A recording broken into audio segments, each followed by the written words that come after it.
We here. Say it loud. Ball boxing and blunts, we here. Whole squad in the cut, we here. Hands up if you up this year, we here, we here, we here, we here. Ball boxing and blunts, we here. Came up out the mud, no fear. Say it from your chest, make it clear, we here, we here, we here, we here. Full court press on a Friday. Backboard shaking in the driveway. Sweat on the floor, got the side fade. Still hit the step back sideways. Hands taped up in the hallway. Shadow box hard on the off days. Jab so sharp, leave a jaw days. Look so mean, make the crowd crazy. Backseat full, past that. Long day, let the smoke map that. Laughing with the fam, we past that.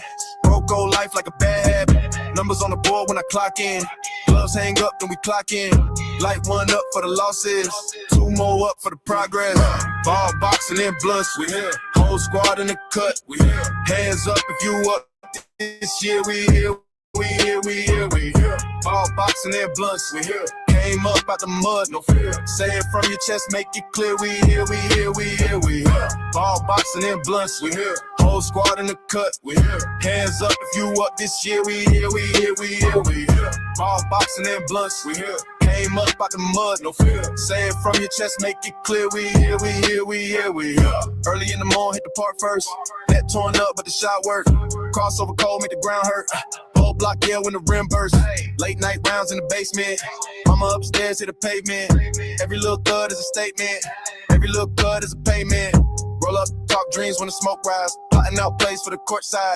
Talk about belts, talk about courts. Trials, every bruise turn war strikes. Cousin in the back still laughing. Chain on swing while we passing. We ain't had much, but we had this. Ball boxing, no blunts in the plan, kid. Ball boxing and blunts, we here. Whole squad in the cut, we here. Hands up if you up this year, we here, we here, we here, we here. Ball boxing and blunts, we here. Came up out the mud, no fear. Say it from your chest, make it clear. We here, we here, we here, we here. From the curb to the canvas, we here. We here. From the park light shining, we here. To the chair. From the first small bag, we here. To the big bag. Same crew, same block, same tag. We here, we here, we here. All boxing and blunts, we here. Whole squad in the cut, we here. Hands up if you up this year. We here, we here, we here, we here. All boxing and blunts, we here. Came up out the mud, no fear. Say it from your chest, make it clear. We here, we here, we here, we here.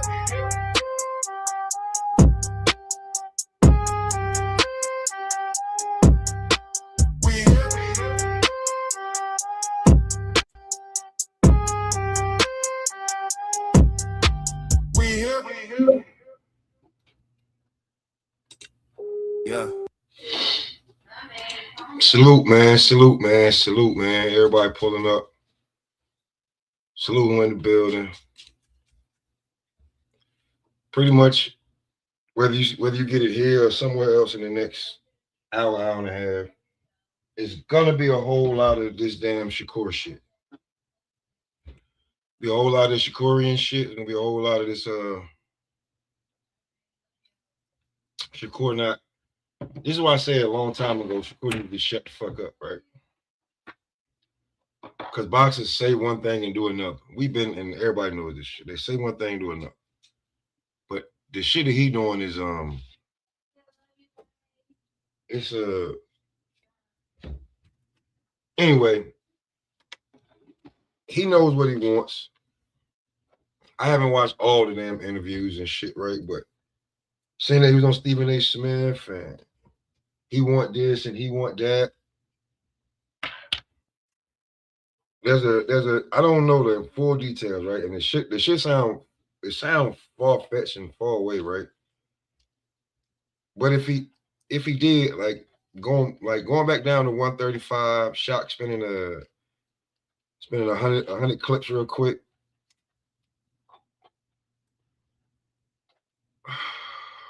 To make the fight like that shit is it don't seem real, right? Could be real, don't seem real. I ain't gonna say it don't seem real, but it just don't seem like it's gonna be too. Ain't nobody gonna be rushing to do it. But to say the man is a duck when, because you got the whole world saying you got the whole world calling him a duck. I'm not the biggest Shakur fan, but I don't think Oshaki is in his sights right now. O'Shaquie definitely has Shakur in his sights. That is a definite. On the Is What It Is podcast, he was saying he wanted that smoke. He been saying he wanted that smoke for a while. I don't see Shakur you picking him to fight next. I just don't.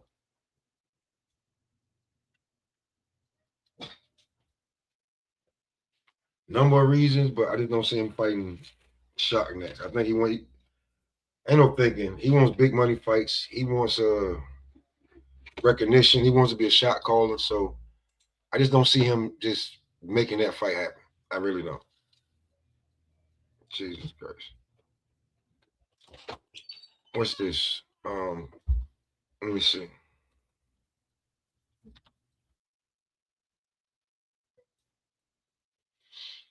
What did he just do?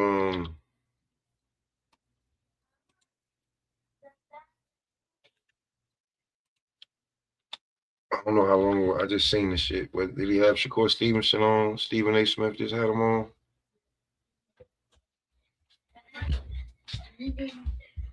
8 hours ago, right? All right, so let's listen to some of this shit real quick. Let me see if I can pull some of this up. Oh, it's the whole shit. So hold on. Let's see. We can pull this up. We can listen to the audio, not the video. I don't need Stephen A. pulling my damn shit.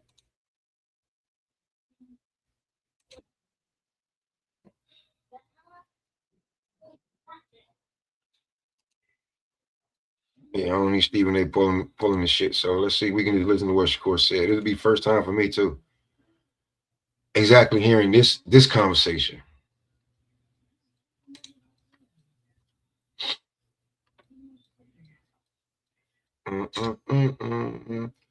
Oh yeah, Dana. Oh yeah, Oscar did the clapback Thursday today, so I gotta check that out too.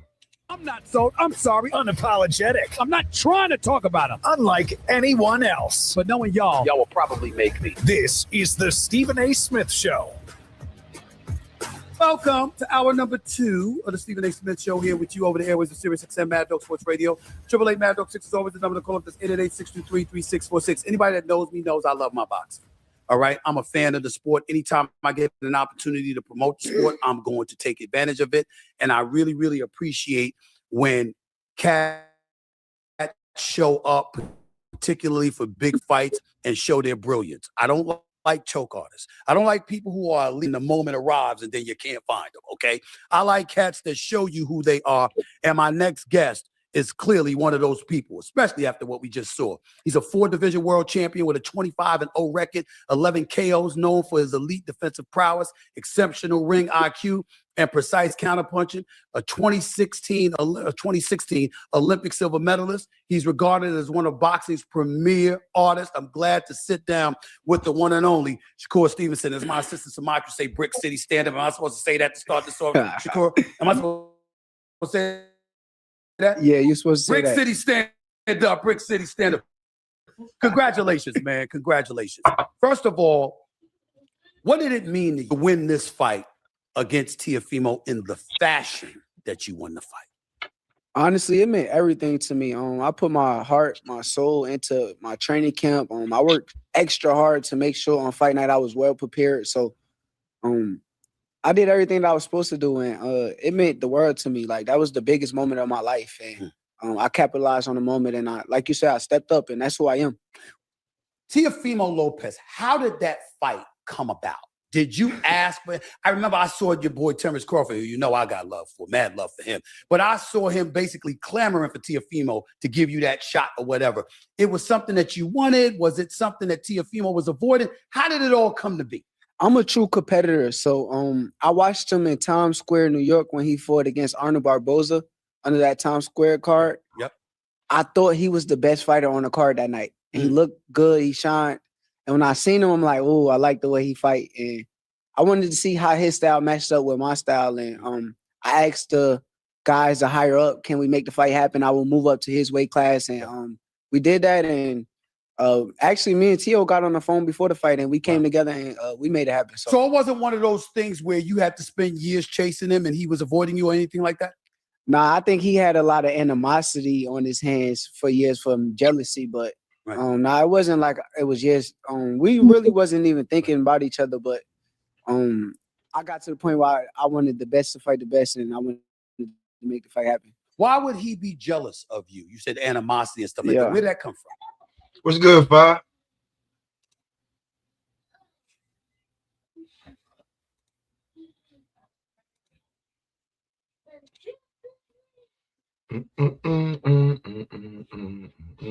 Bo, what's good?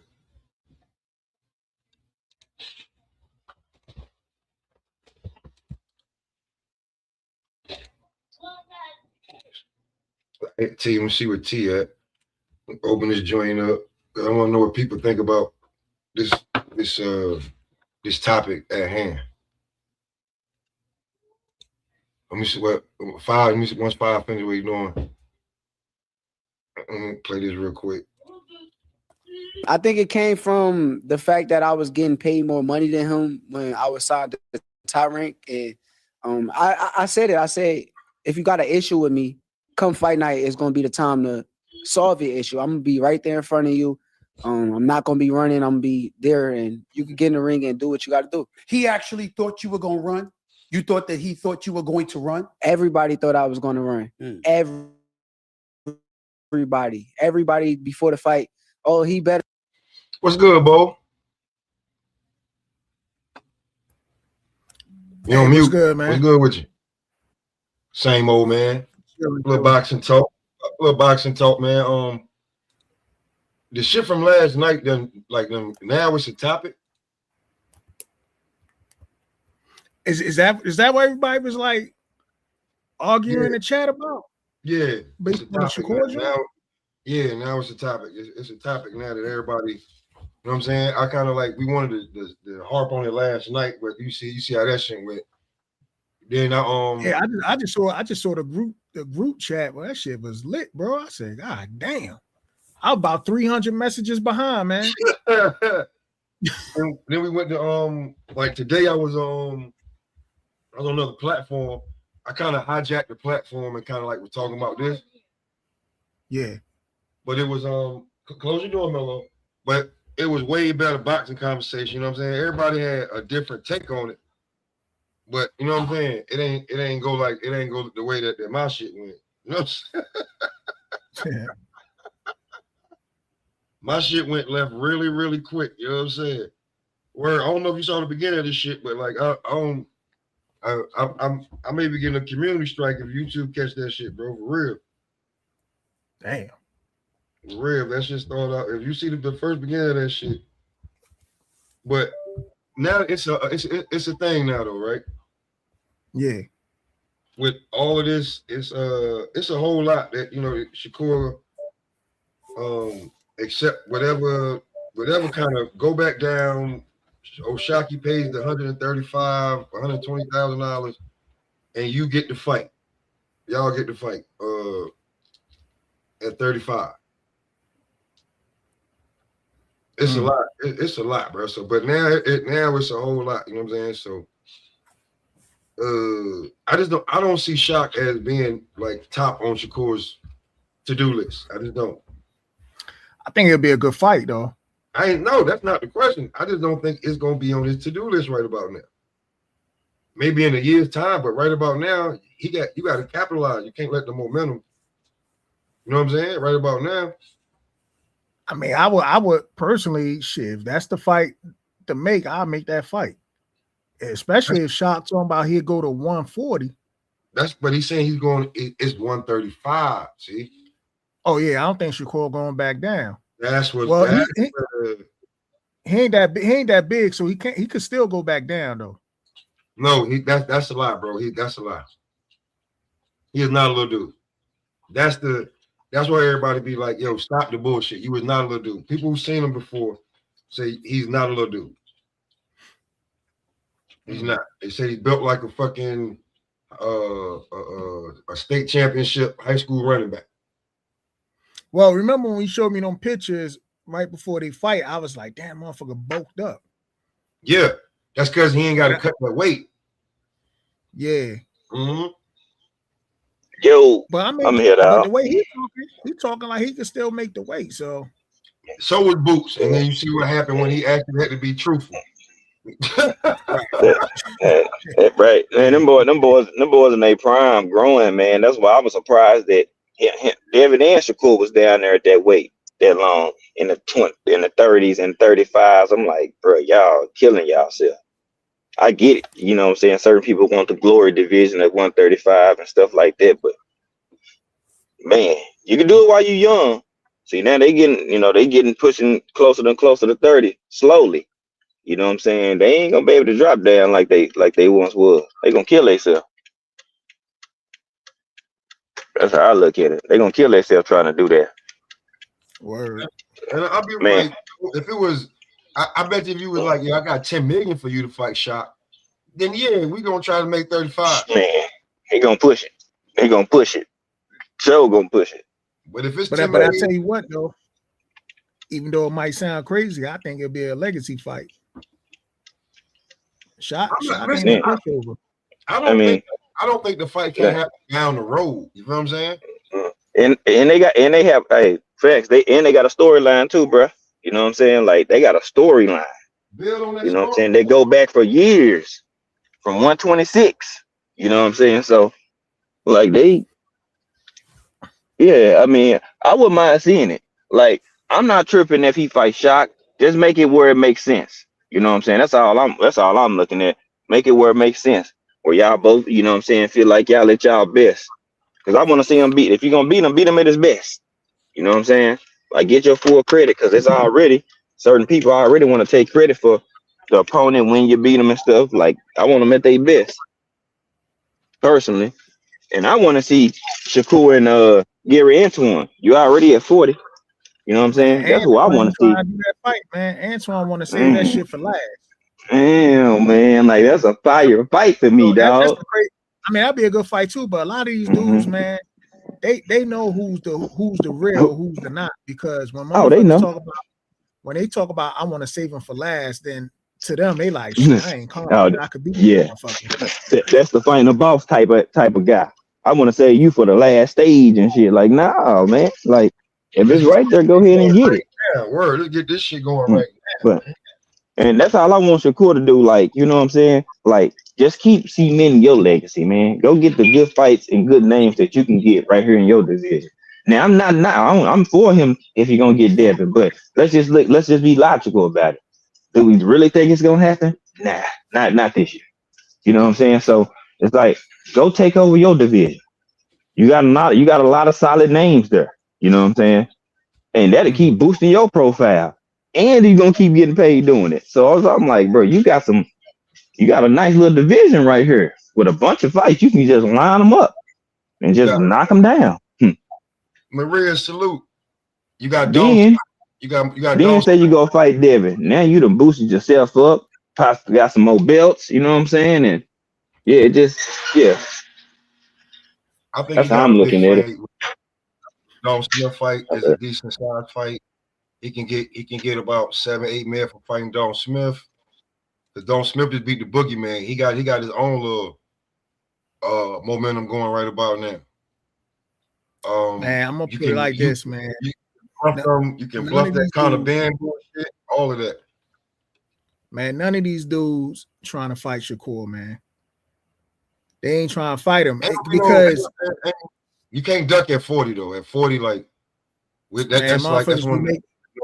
Hey, you might not call it a duck, but I call it a business decision because they be making business decisions on certain fighters. They're like, he can't sell. They just make up excuses and shit just not to fight the dude. But see that here go to this is why before I jumped. I was supposed to have been on hours ago, but they're gonna be using that same logic against Shakur when it comes to shot already. See what I'm saying?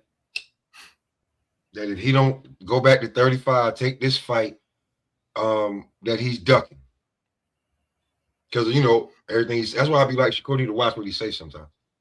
Man, only dude I know that really want to fight him right now is the Muratalla dude. He the only dude that really want to fight Shakur. Oshaki is willing to pay. Like that's where. Oh yeah, Shaka too. Yeah, Shaka too. Yeah. But I'm saying Merle Tyler, Merle Tyler said he'll go to 140 and fight Shakur. I gotta respect that. Yeah, but like clear, like I'm looking at it right now, right? I'm at Shakur Stevenson. In his division, in his section of body, we know he's not fighting Keyshawn. He'll dust off Vargas. He'll ruin his career early. That ain't gonna. He's not ready. You got Don Smith. He wanted Isaac Cruz. That'll be like a, you supposed to go to Ruth Chris, but you went to a regular steakhouse. I wouldn't even fight that. Let me say it. Oh, my bad. Yeah, I'm just throwing out these names now. For Shakur, not everybody else. For Shakur, we know he's not gonna fight Martin. So Bril Matias, I mean, if Shakur does him off, he could use that name. You got Gary Antoine, but he got his fight with Hiroka. Let's see what happened this weekend. Frank Martin with Nahir Albright. Let's see how that go. Africa versus Duarte. You see how that goes. So in the division, literally, if he waits till after Saturday, he's got at least 5-6 players he can run down on. Then you go to 47. You can wait. He can try and catch that Ryan fight. I don't think it's gonna be at no 44.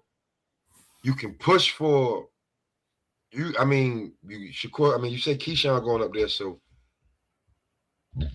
if you're not getting the Caliban or the winner of Barrios, which I don't even know how you're gonna do that because you got a problem with WBC. Yeah, man, I don't know, bro. Like, but I think I know a dude who he could fight, man. I know a dude who he could fight. Might not be a big name, but it'll be a test. Oh, the Pulio? Sandor Martin. Can't you just hear me say he's not gonna fight Sandor Martin? Oh, he ain't gonna fight Sandor? He looking for big money fight right now. He looking for okay, you know what I'm saying? The last fight got him 8-10. He's not gonna go back down to like 3, 4, and 5. He's not. He's not looking for that. Man, you know how boxing works, man. Ain't none of these dudes a big money fight. You know what's the big money fight, man? Is the motherfucking like a Ryan Garcia is a big money fight. That Conor Ben will be a big money fight over there. Yeah, Conor Ben will be a big money fight. Those are the names he called. You see what I'm saying? And if he ain't calling them, he want one of the belts up there. Yeah, but that's what I'm saying. Like, or maybe to be honest, I can't say more. Get him around $8 million. If he fight Dalton Smith, Turk will pay for that. He could get some bread on. He's not gonna get the bread he want for Oshaki. He not. That's not even a fight that Oshaki gonna have to make that fight. And I say give him a year and he'll make that fight into something that we would want to see. It'll be like undeniable. But right now, that ain't what Core looking for. Shock need maybe 1 or 2 more performances to keep the eye on him. Be truly honest with you. Just real. They're in 2 different places in their career. You know what I'm saying? Remember when I was using this term, Bud. I said Bud just started working with Rocky Fuel. Everybody talking about who he gonna fight before the Canelo shit. I said, man, he going for that Canelo fight. He trying to get that money. Because once you get that Earl Spence money, now you're looking around like, yo, how I'm gonna keep this up? What but one dude to keep that up? You know what I'm saying? Bro, so once they both hit about that 25-30, and he knew he got it, and it's documented. Oh yeah, nigga, y'all gonna have to give me at least 20. You feel me? Like my baseline went up, and I'm glad for him. You know what I'm saying? Like I'm cool with that. You know why? Because he earned this shit. You know what I'm saying? Like whether they like it or not, Turkey had his back though. Yeah. And he made sure he told Turkey, "You pay me, I got you, my nigga. I'm stopping some shit." And he did just that. You know what I'm saying? You pay me, I'm winning, bro. Fat Joe coined this phrase: "Yesterday's price is not today's price." Man, and then I'm like, and I'm not mad about it. Video about this, that shit Canelo did with Versace a couple of weeks ago. I'm gonna put that shit out, man, because I'm gonna put it like this, man. Crawford gave everybody else their biggest payday. Doesn't matter if he was the A side or the B side. All his opponents got the biggest payday fighting that dude. See, that's what I'm talking about. Turk will be willing to pay Shakur if it's a worthy opponent, a good dance partner. And right about now, I don't know if Turk think it's gonna be worth to give that bread. Like, yo, I'll fight you for. I'll pay you 8 for Dalton Smith. You can get in there with Conor Benn. If Ryan win this fight, yeah, I got high 7 to 8 figures for you. If not, we're gonna have to talk about something if you fight anybody else. You know what I'm saying? Unless you unifying, in the division, we gotta like to bring a guy up and you go back down. Like, come on, man, that's gonna be crazy. For nothing, I mean, the WBC belt. Now think about it. What kind of story is gonna be made if you go back to 35? They give you the belt back because Shot paid for it. Like, what kind of shit they gonna say then? Shit, he got beef with the WBC as it is now. So yeah. Hey, I heard you say something about my boy Muratalla. Yeah, that nigga said he was trying to get Shakur at 135. You know what I'm saying? He said I go up to 40. He sure did. He been trying to fight. You know what I'm saying? I respect it. You know what I'm saying? I've been following him since he got started. And I was like, hey man, Robert Garcia and them got one over there. You know what I'm saying? Nice little boxer puncher. Nice. And I'm like, y'all, he tough. Like if he get clipped, he know how to bounce back. I done seen him do it and then turn around and start your nigga. You know what I'm saying? I said, nah. He battle tested like crazy. Yo, you know the crazy part now? I'm gonna put it like this. I'm a big Keyshawn Davis fan, but I gotta keep it a buck. Burr Tyler and that team been calling Keyshawn out. I don't hear him talking about him though. Before Keyshawn ever won a title, they was calling that dude out. And they was like, we want that smoke. That's why I was kind of like a little disappointed when, even though it was kind of funny when Keyshawn Davis pulled out that belt after Muratalla beat what I'm saying, Cruz, and he sitting up there talking about get that celebrating amateur shit out of here, and it's just like, bro, you celebrating another man went over a dude that whooped your ass in the goddamn amateurs, like. Hey, Bo, I give you a little bit more. Remember, you over here clapping like a female because this nigga won. Bro, what you so happy for? Bro, he beat you multiple times. Y'all forgot no. Locker room and gave him that and beat his ass. I said, bro, this shit crazy. I was like, bro, ain't no way. Me just as a man, like me and Bo, he beat me 3 times in the amateurs. Bro, we can go make millions to fight in the pros. Bro, we gonna fight. What you mean? Come on, bro. I gotta run that back. You know what I'm saying? Like, I gotta have that.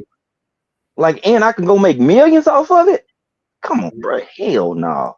And then he used the business decision excuse on Cruz. He was like, I'm gonna save him for last, so we could build up the fight. I'm like, bro, ain't nothing to build up, man. It'll never happen now because man, y'all ain't gotta build it up. Y'all shit is a full course meal. It's at the dinner table. Y'all just gotta take a seat. Right. Y'all food been ready. That table been set. Like, bro, he beat you multiple times in the amateurs, bro. Like, you should want that, man. I don't get it. I don't get it, man. Man, don't make me pull up how Snoop and Kevin Hart was clowning him. It's a viral moment. It's a viral moment. That shit was funny. It's a viral moment. You know what I'm saying? Nigga, you can't be talking about you making a speech while he dancing around the ring, nigga. After you lost, that can't happen. That shit was hilarious. And like I said, man, I had to keep it a buck. And I'm a big Keyshawn fan, man, but I gotta keep it a buck. Like, bro, like you supposed to fight that dude, man. I remember before Cruz went pro, he was like, man, I'll whoop his ass as soon as he go pro. We could fight right now. As soon as Cruz go pro. That motherfucker Keyshawn, bro, he making business decisions, man. I said, oh, man, bro, like, why? And Keyshawn, I respect his talent. I wasn't the biggest Keyshawn fan at first. But what I did have to respect is that I kept seeing him get better. See what I'm saying? And I'm not going to deny it. I'm like, Now, I seen some holes in the game, about 5-6 fights ago. I said, bro, he closing them joints. I could see him. I can see it. Punch placement, just a lot of shit. Is defense is sharp. I said, nah, homie is getting better. He nice. Like, he real nice now. I said, and I can see it. I said, you don't have to like his mouth, but even if you don't like his personality, don't shortchange him on what you see, though. You know what I'm saying? Like, I hate when people do that. Like, nah, respect the man game. If he can fight, he can fight. And I seen him get better and better and better. Now he look damn good. You know what I'm saying? Now it's just about just gaining more experience. You know what I'm saying? And then he could be more of a problem. I think that experience that Devin had, I give him hell. You know what I'm saying? Like, you can fight, but that experience come in handy. Boy, I don't think he did. I don't think he there yet to fight Devin. I think he need a couple more fights. I think he there, man. I think he there. That's just me. I don't think he there. I think it's a couple. I think he need to fight another boxer or two, like that's real polished up, just for extra. You know what I'm saying? Better, even more looks for himself, personally. That's my opinion. I think he got the dog. He got a skill set that he can go in there and compete and possibly win the fight. But I feel like he just needs to get handle a few more boxes. You know what I'm saying? And then go fight him, because it'll help him in that fight. You know, that's just me personally. But man, go get But if they make that contract, if they get that paperwork and it's signed, sealed, delivered, shit, I'm all for it. Let me see that shit. Yeah. Just because I feel like you need a few more fights with boxers, don't mean I don't still want to see it right now, goddamn. Because I ain't stopping you, young boy. You got nuts. Watch it. I definitely watch it. Go ahead. You know what I'm saying? Like, I ain't, and that's where I'm at. Now, win, lose, or draw, I'm still gonna support him. Like, what's up? No, bounce back. Let me see where your heart at. You lose, let me see what you're made of. And see how you bounce back. That's the same thing with Shakur too, though. Like, Devin got to wait, because Devin, like, his waiting process is the same way.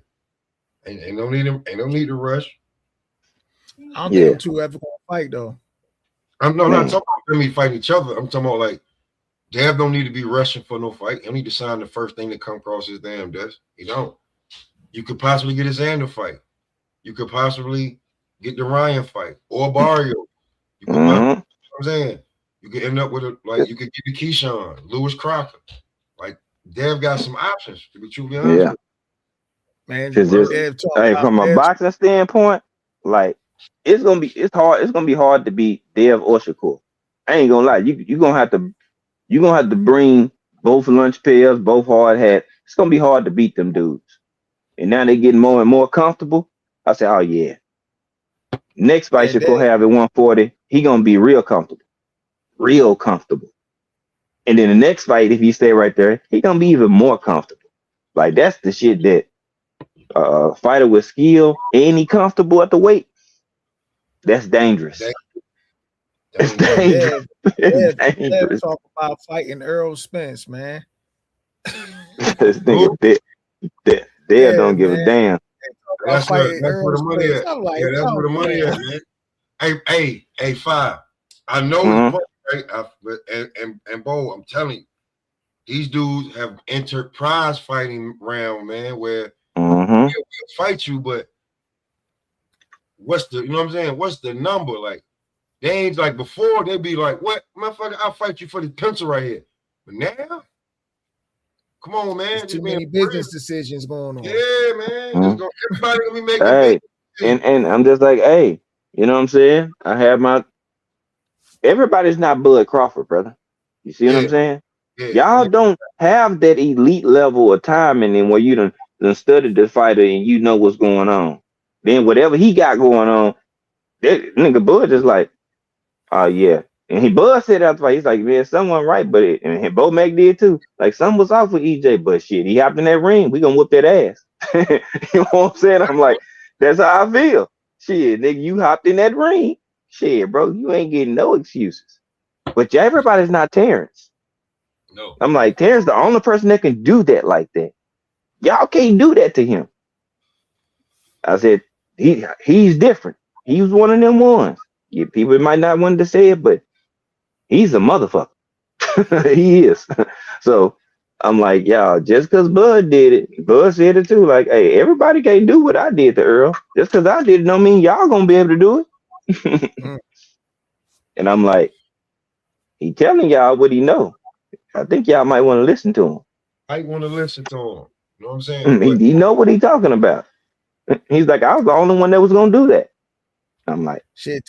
To be honest, I think before the fight happened, I think the PBC knew that shit was gonna happen too. That's why he was like, nah, man, we can't have Bud get to this motherfucker, bro. We gonna say this nigga on the other side of the street. Man, now see, Al really wanted him to be over there with him, so he could hold all the chips. Even if he was over there with him, I still think he was gonna marinate it, and he'll be in control of it. Yeah, because guess what? That would have been a way. That'd have been a way of them controlling Bud to keep him away from Earl. I mean, they don't keep him away, but just like he was over there really. He was in over one of that power over Top Rank. You know what I'm saying? So he would have kept all the belts, all the popular fighters, all under his umbrella. Bob Aaron was lucky that Bud kept ringing up. He got blessed. He got blessed because if Bud left, it would have been over there. The PBC is good for. Sometimes the PBC been good for not making certain fights. You know what I'm saying? Especially if they feel as though like somebody like Earl Spence was kind of like one of their money makers. They weren't gonna make that fight. Well, even if Bud was over there, I don't think they would have made that fight. No, they would have turned. No, what they would have done was they would have turned Bud into a money maker sooner, even more. See, I don't know. Let me tell you why. The reason I say that, he wanted Danny Garcia, he wanted Keith Thurman and all them other fighters. See, he could have fought all of them on the PBC, and it would have all stayed in-house. Remember, people was complaining about what? He ain't fought nobody. Just say he would have knocked off everybody that was right there, and then they led it up to the Earl fight, and they all fought him. See, then Bud probably would have been even a bigger draw by then, because he would have. Or you can't say about his resume, he already knocked off all the names that y'all said was somebody at 47, and it would have really been done. That's why. That's how I kind of look at it. You know what I'm saying? I don't think it wouldn't matter because he comes from Omaha. That's not a huge market. You gotta think you selling somebody on a huge market. No matter how good you are, no matter how many asses you beat, if you come from a small market, they ain't marketing your ass. Not like that. Wait. I'm gonna tell you why. I'm gonna tell you why I can see why they're gonna market him. He come from that Midwest, that group of fighting style. Who on the PBC come from that same Midwest, that small ass market style that call himself the GOAT. Just telling you. Just telling you. But if he was over there, bro, it would have been a different. I'm gonna tell you why. And if he would have got promoted like EJ, even him being from Nebraska, his promotion team would have pushed it. I'm gonna tell you why it's different. Floyd Mayweather was a gold medalist. I mean, not a gold medalist, an Olympian. He was a bronze medalist, Olympian. His father was also a boxer. His uncle, both his uncles were a boxer. He already had skin in the game even before he stepped foot in the pro ranks. And you got to think, coming from Michigan, that's one of the when you come out of Michigan, as far as they think about Crunk Gym, states that's like big on, you know what I'm saying, boxing. So he's coming from a big market over there. Coming out of Omaha, Nebraska, it was not a big market, bro. It was not a big market coming out of. No, I'm saying look at but all it's fighters known coming from Detroit. Wasn't nobody really known coming from Omaha. Bud really put that shit on there. So they look at him like, who the fuck is this kid? You know. But if he would have been promoted, because he would have got the same promotion Earl got. I don't see it because Dallas is a big ass market. It don't. It's not. Look, man. Only thing they gotta do once he get promoted, bro, he gonna be everywhere. They gonna put him on doing just like they did, and they gonna promote him in Dallas too. Yeah, it's people that fuck with him here too. They gonna promote him just as if he was in a big market. And it's about who promoting you. Top Rank didn't post their nigga fights. They just let it go then the week of. At Hey, least with PBC, you know it's gonna be playing doing football games and everything. You know what I'm saying? He would have got the same shit. Earl Spence markets are New York and Dallas. California too. I just feel as though California too. California, but like I'm talking about like the cities. Like he got the boroughs. He got the island. I don't know if he got the boroughs, man. He might got the Long Island strip. Bro, He ain't got, I don't think he got the boroughs, man. Got some boroughs, bro. I'm telling you, bro. They were fighting at the Barclay. Like I'm just being real with you. Like I keep telling y'all, man. So, bro, I told y'all, Eric Kelly Gym. They watched it. I told you, my man Puck watched the damn fight at Eric Kelly Gym. Man, he was beef at the time over some work shit, right? So he didn't take heed to what I told him. So he was like, I don't know what the fuck I'm talking about, this nigga. So he was like, all right, cool. He bet $5,000 on that shit. And Eric let him, and then because he was betting niggas, I think Eric bet him that Buck was gonna win. But he was feeling so confident. I was like, yo, Eric, line your ass up, nigga. He called me before the fight was over. Because he had already started paying niggas their money that was in there. They watched it on the wall on the projector. And Eric Kelly Gym. That's in the city. Just telling you, EJ had, bro, the dude across the street pulled up in his Maybach with 28s on it, mad in the motherfucker. He lost $8,000. I live way out here in the boonies. That boy had a lot of territory out here in New York. You ain't even got, like, you see what he had all of Dallas with him. So yeah, man. Yeah, Earl Spence, yeah. Up here, I'm what? I'm right. Maybe Shoo now. Yeah, Earl Spence still top 3 most loved New York fighters, and he don't even claim New York. I'm telling you, it is ridiculous. But that's what you call a fan. Bruh. That nigga, I would call Bud. Say, my nigga, hey, how much you gonna charge me to come do some work? Mm-hmm. Tell me what you see. Fuck what some of these old niggas see. Nigga, what you see, your eyes is fresh. I'm gonna put your pride aside. My nigga retired. Fuck that. Go get him. Call that nigga. Shit. He got Bregman over there with him. I think he's gonna be good. I'm just saying shit, man. Fuck all that. That nigga ain't fighting. I ain't fighting him right now. Nigga, I'm finna come out like a goddamn Super Saiyan. Fuck that shit. What you saying? Pull a Joshua? Go work like he went to go work Usyk? Man, shit, nigga, why not? Shit, Bud retired. Bud chilling. Yo, something telling me though, even though he's retired, I don't think he's really retired. I think he looking for $100 million payday. They give him $100 million. He said he wouldn't, but let the right person be. Yeah. He said he would recently, but remember, yeah, when he was talking to Andre Ward, he was like, "Yo, if they put $100 million on that table." But then he went over there with Ryan Clark and them and said he wouldn't do it. Yeah. I don't know where he really at with it right now. That's where. Yeah, I think he split. I think he 50-50 on that shit because he like, yeah, I say that. Now, if Earl come out looking A1 and starts Tim Zoo, and he get another fight and still look good, I can see a nigga like shit. Line that shit back up. Fuck it. Damn, so you want him to get destroyed again? Shit. Hey. Oh man, I think Earl need to stay away from Bud, man. That shit was a massacre, bro.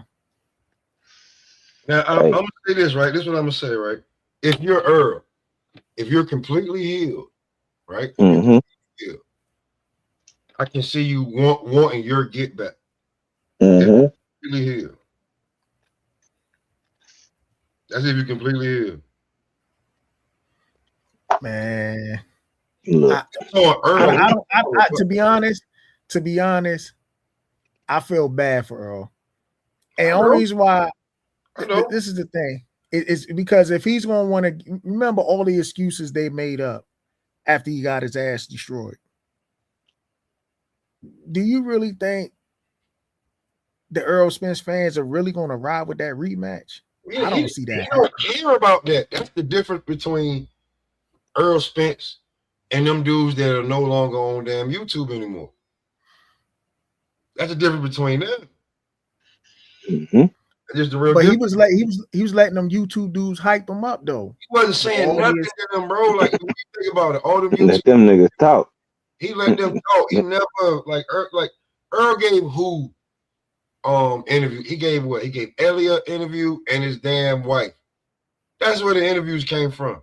All them niggas that were talking that crazy shit. You know what I'm saying? Like, if my motherfuckers ain't never seen Earl Spence in real life. Like, he don't talk to y'all. Like, y'all niggas just was on the bandwagon because it was the algorithm. I can't tell everybody, hey man, y'all stop being y'all. But if y'all gonna talk, y'all talk. I know a few people that actually did know him. You know what I'm saying? But it's just like, man, look, niggas don't give a fuck. We love the man that nigga did what he's supposed to do. Now, the real Earl fans, we know, yeah, you fumbled the pack on some shit. We know.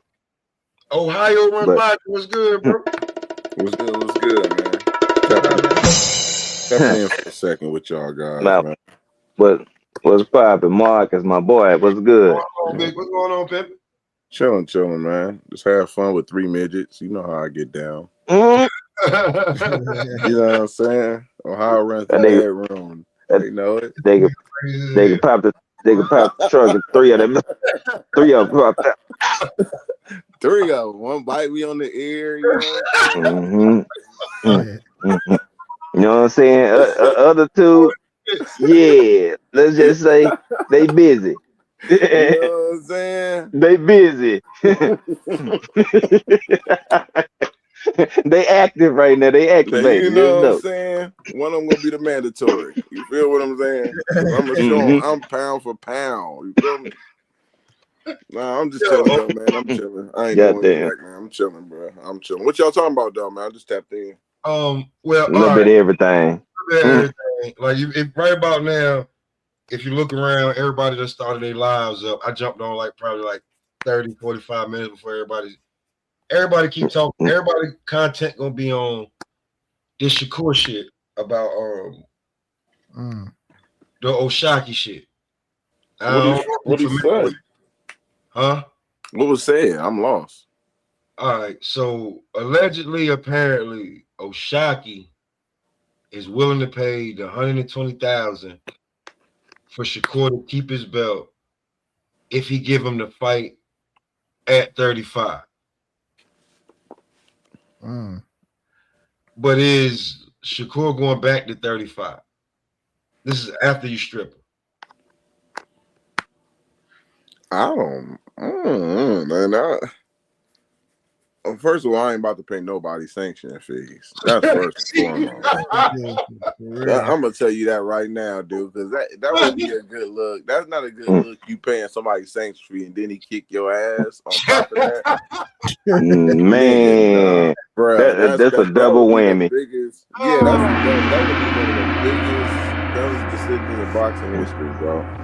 You know, but it's different. I don't think we ever heard anything like that before. I don't think we ever heard anybody say anything like that. So it's kind of different. It's headlines, you know what I mean? So that's exactly what, right now. It's ballsy. It's real ballsy. I know literally right now, BVO and Bodywork talking about that shit literally right now. Right. I just think, it shouldn't even, to me, to be honest, bro, the blame for all that right now, bro, you got to when you see a guy like Shakur starting to establish, and what I mean by this, when he's starting to establish stardom, where he's starting to get a lot of recognition, he start moving like a Floyd Mayweather, moving like a Canelo. He looking up to 140. He looking back down to one. He can go anywhere he want. You gotta control that with the sanctioning bodies, not strip him. Right? If he got one of my belts, cool. We can be able to mandatory him against one of these fighters, or he will drop the belt. But I don't think the WBC just stripping him was just unnecessary to me. It's like y'all not even helping the sport by just stripping this man because he's moving. That just give him more leeway to do what he want to do anyway. I'm not stripping you. You're right. You helping my brand. Yeah. You actually a good ass fighter. Right. And if I want to see, and that's why the sanction bodies is getting away from that. They got to get back to it. I give a lot of shout out to the IBF. They all got their pros and cons. Don't get me wrong, but they are set. They're going to set when you up in the rankings. They're going to set the mandatory. They don't care who you is, who you signed to. You got a mandatory. Y'all fighting each other. There's no politics behind it. But yeah, that's the only thing. We're talking about this now because the WBC did what they did because, Shakur not paying. And then now Shakur getting to the point now where it's like, bruh, so that means you're not going to start paying no sanctioning fees now with the belts? I mean, this is part of the game. What are we talking about? Like, this is what it comes with. Or you promoting the Zupa, whatever, the Zupa boxing. Your ass about to start doing that where, you don't want nothing but the Ring magazine belt. What are we pushing here? Nah. What is the motive? That's what if you tell me the motive, I'm rocking with you. Just let me know what you're trying to do because I'm confused. They get paid off them damn sanctioning fees with all these belts. So I think they're gonna have to put a cap on it. That's reasonable. Man, shit. He shouldn't, and I will say this, G5, I will say this. If I'm moving up and fighting a bigger guy or I'm fighting in another weight class and I'm not defending my 135 belt. I went and won that joint. Yeah. I didn't already have it. I went and won. I already won it. I shouldn't have to pay a fee after the fight when I didn't even defend it. That was my. I said the same thing, but like it was brought to my attention that was part of the bylaws that they already had in place. They don't do it for everybody though. They don't push no bylaws on everybody. They don't, because if that was the case, you'll see way more people dropping them goddamn belts. You see what I'm saying? You'll see way more people saying. I mean, you might see way more people now because remember, a lot of people was putting this damn belt on a pedestal. They're like, oh, it's the most prestigious belt. Yeah, I was sitting up there like, man, what? Like the stuff they were saying, I was like, they must have heard somebody else said it, and they just repeating that shit, man. Of course, they heard somebody else. Yeah, I like it because the belt is green. And somebody else is always somebody else talking point. That's when I'll be like, yo, I'm not even about to stress my intelligence on you because you talking somebody else talking point. This is not your talking point. Mm-hmm. You know what I'm saying? Yeah. So like, I'm about to get disrespectful because you are a clown. You trying to come over here like we not official and try to use somebody else talking point. That's bullshit anyway. And you ain't even backing on it. Now I gotta light your ass up. And here's another thing too, because we talking about the sanction fees. That's always been a part of boxing. Now, one thing I will say, I think with Maurice Suleiman, listening to him very carefully. I listen to him, man. I listen to what he say, even though I don't agree. I do think he raised the prices a little too high on some of these fighters since Turkey has entered the building, if you know what I mean. So he will raise the prices and say, well, under an estimate, I think he's making this much, so I'm going to get this much. Bruh. Nah. You can't move like that because now they're going to start looking at that like, you don't know what I'm getting, and then you set this trend. Now that Shakur's Terrence did it, he retired. And I think that was the perfect time for Terrence Crawford to retire because now you messing with that WBC and disrespecting them, bro. You might not make it undefeated on the scorecards. you know, against guys like Maurice Suleiman, and then them other sanctioning bodies start being in cahoots. I just don't trust it. So I think Terrence left at the right time. But I just think it's a trend. Now Shakur talking about he don't want, out of all people, like, come on, now you don't want to pay sanctioning fees, bro. Like, come on, man. So I just think, don't get me wrong, it's a balance to it. It's how much is you paying? I mean, is Maurice putting too much on the price of those belts? He could. That can be a strong case that he might be doing raising it a little too high based on what he think instead of just trying to cash out. Yeah. So it doesn't. On some real shit, this what I would have done. I would have been like, Shakur, I need you to fight somebody in the WBC at 140. I'll let you keep the belt. But yeah, I need to get, if you're not coming back down to 35 to defend the belt, 40. I can get you the Dawn Smith fight. Yeah. Like, I'm not just gonna strip you at 35. I know it's like the only fight you want at 35 probably be Tank, and he got other shit going on. You don't want any other fight down here. You only want the Tank fight. Let's just be real. Like, let's cut the shit. He don't want nothing else down here at 35 but the Tank fight. That's not there. So up here, I can get you Dawn Smith. Minimum, I get you Dawn Smith. I know Turk gonna give you about 7-8 million for that. Hold on. Let me ask you something, Rob. Let me ask you something real quick. Yeah. Let me ask you something real quick.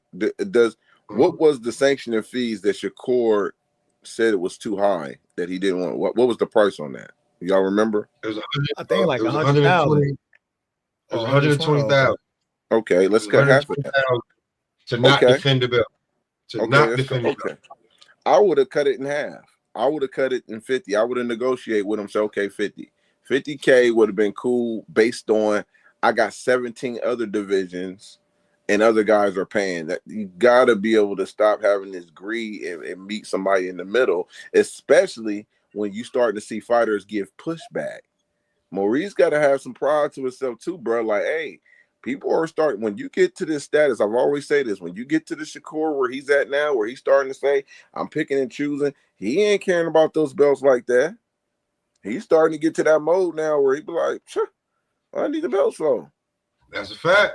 Once he get there, guess what? We're gonna come out with a new franchise, new franchise tag, new franchise. Yeah, nigga, you're gonna come up with a new franchise now, a new franchise something, so you can put a tag on them, so you can be. That's what happens.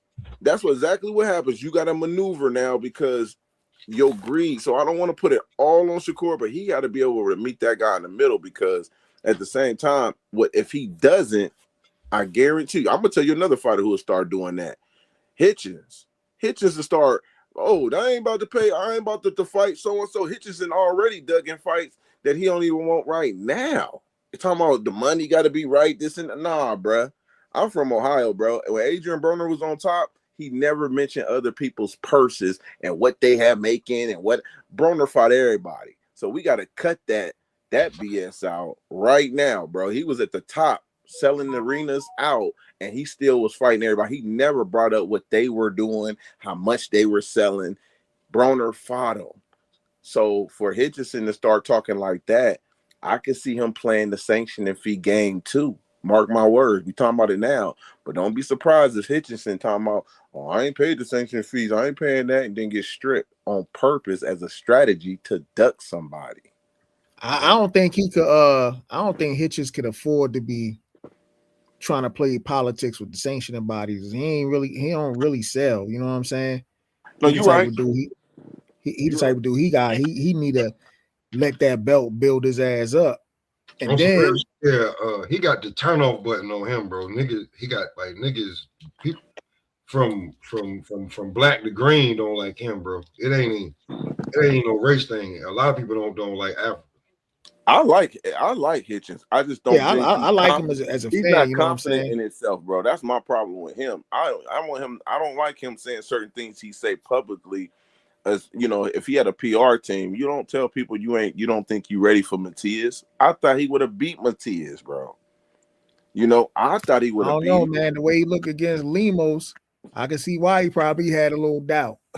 You're right. Okay, I get what you're saying on that. Yeah, he probably, but he was saying that before even that fight, though.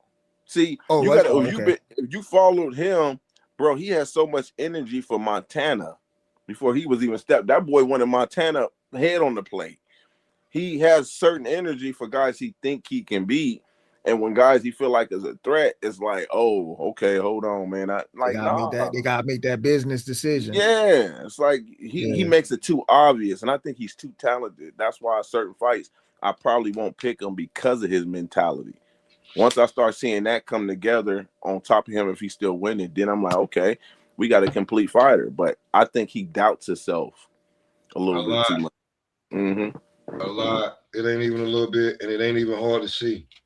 He doubts the fuck out of himself when it comes to certain, you know what I'm saying? Mm-hmm. Got all the smoke for Keyshawn, but don't want to fight Shakur. Yep. He got the skill set. The boy got the skill. He's a good fighter, bro. Ain't no if you sitting there talking about he ain't this good, he ain't that, you hate him. You really just have a dislike for the kid. I'm gonna tell you what his problem is. I'm gonna tell you what his problem is. His problem is that right now in this day and era, he's a Timu Devin Haney. Damn, man, not the Timu. You call that man Timu? Shit. They got the Emu out there too. Oh, man. If Devin Haney is Amazon, he definitely Timu. Man, hey, he got that Emu out there. Come on, man. Come on, man. They got basically like the same fighting style, all that shit. They got the same pedigree coming from the same, supposed to be underneath the same umbrella. It's just that like Devin was first. You know what I'm saying? Devin's Amazon, and hey, don't act like your damn baby mom or your girl you fuck with got a bunch of shit in the house with Timu. Just saying. Right. But you know what I'm saying? You gotta make sure that you probably gotta put a little, a matchbook underneath the table here that she got from there, because that shit, everything ain't, but it works. You know what I'm saying?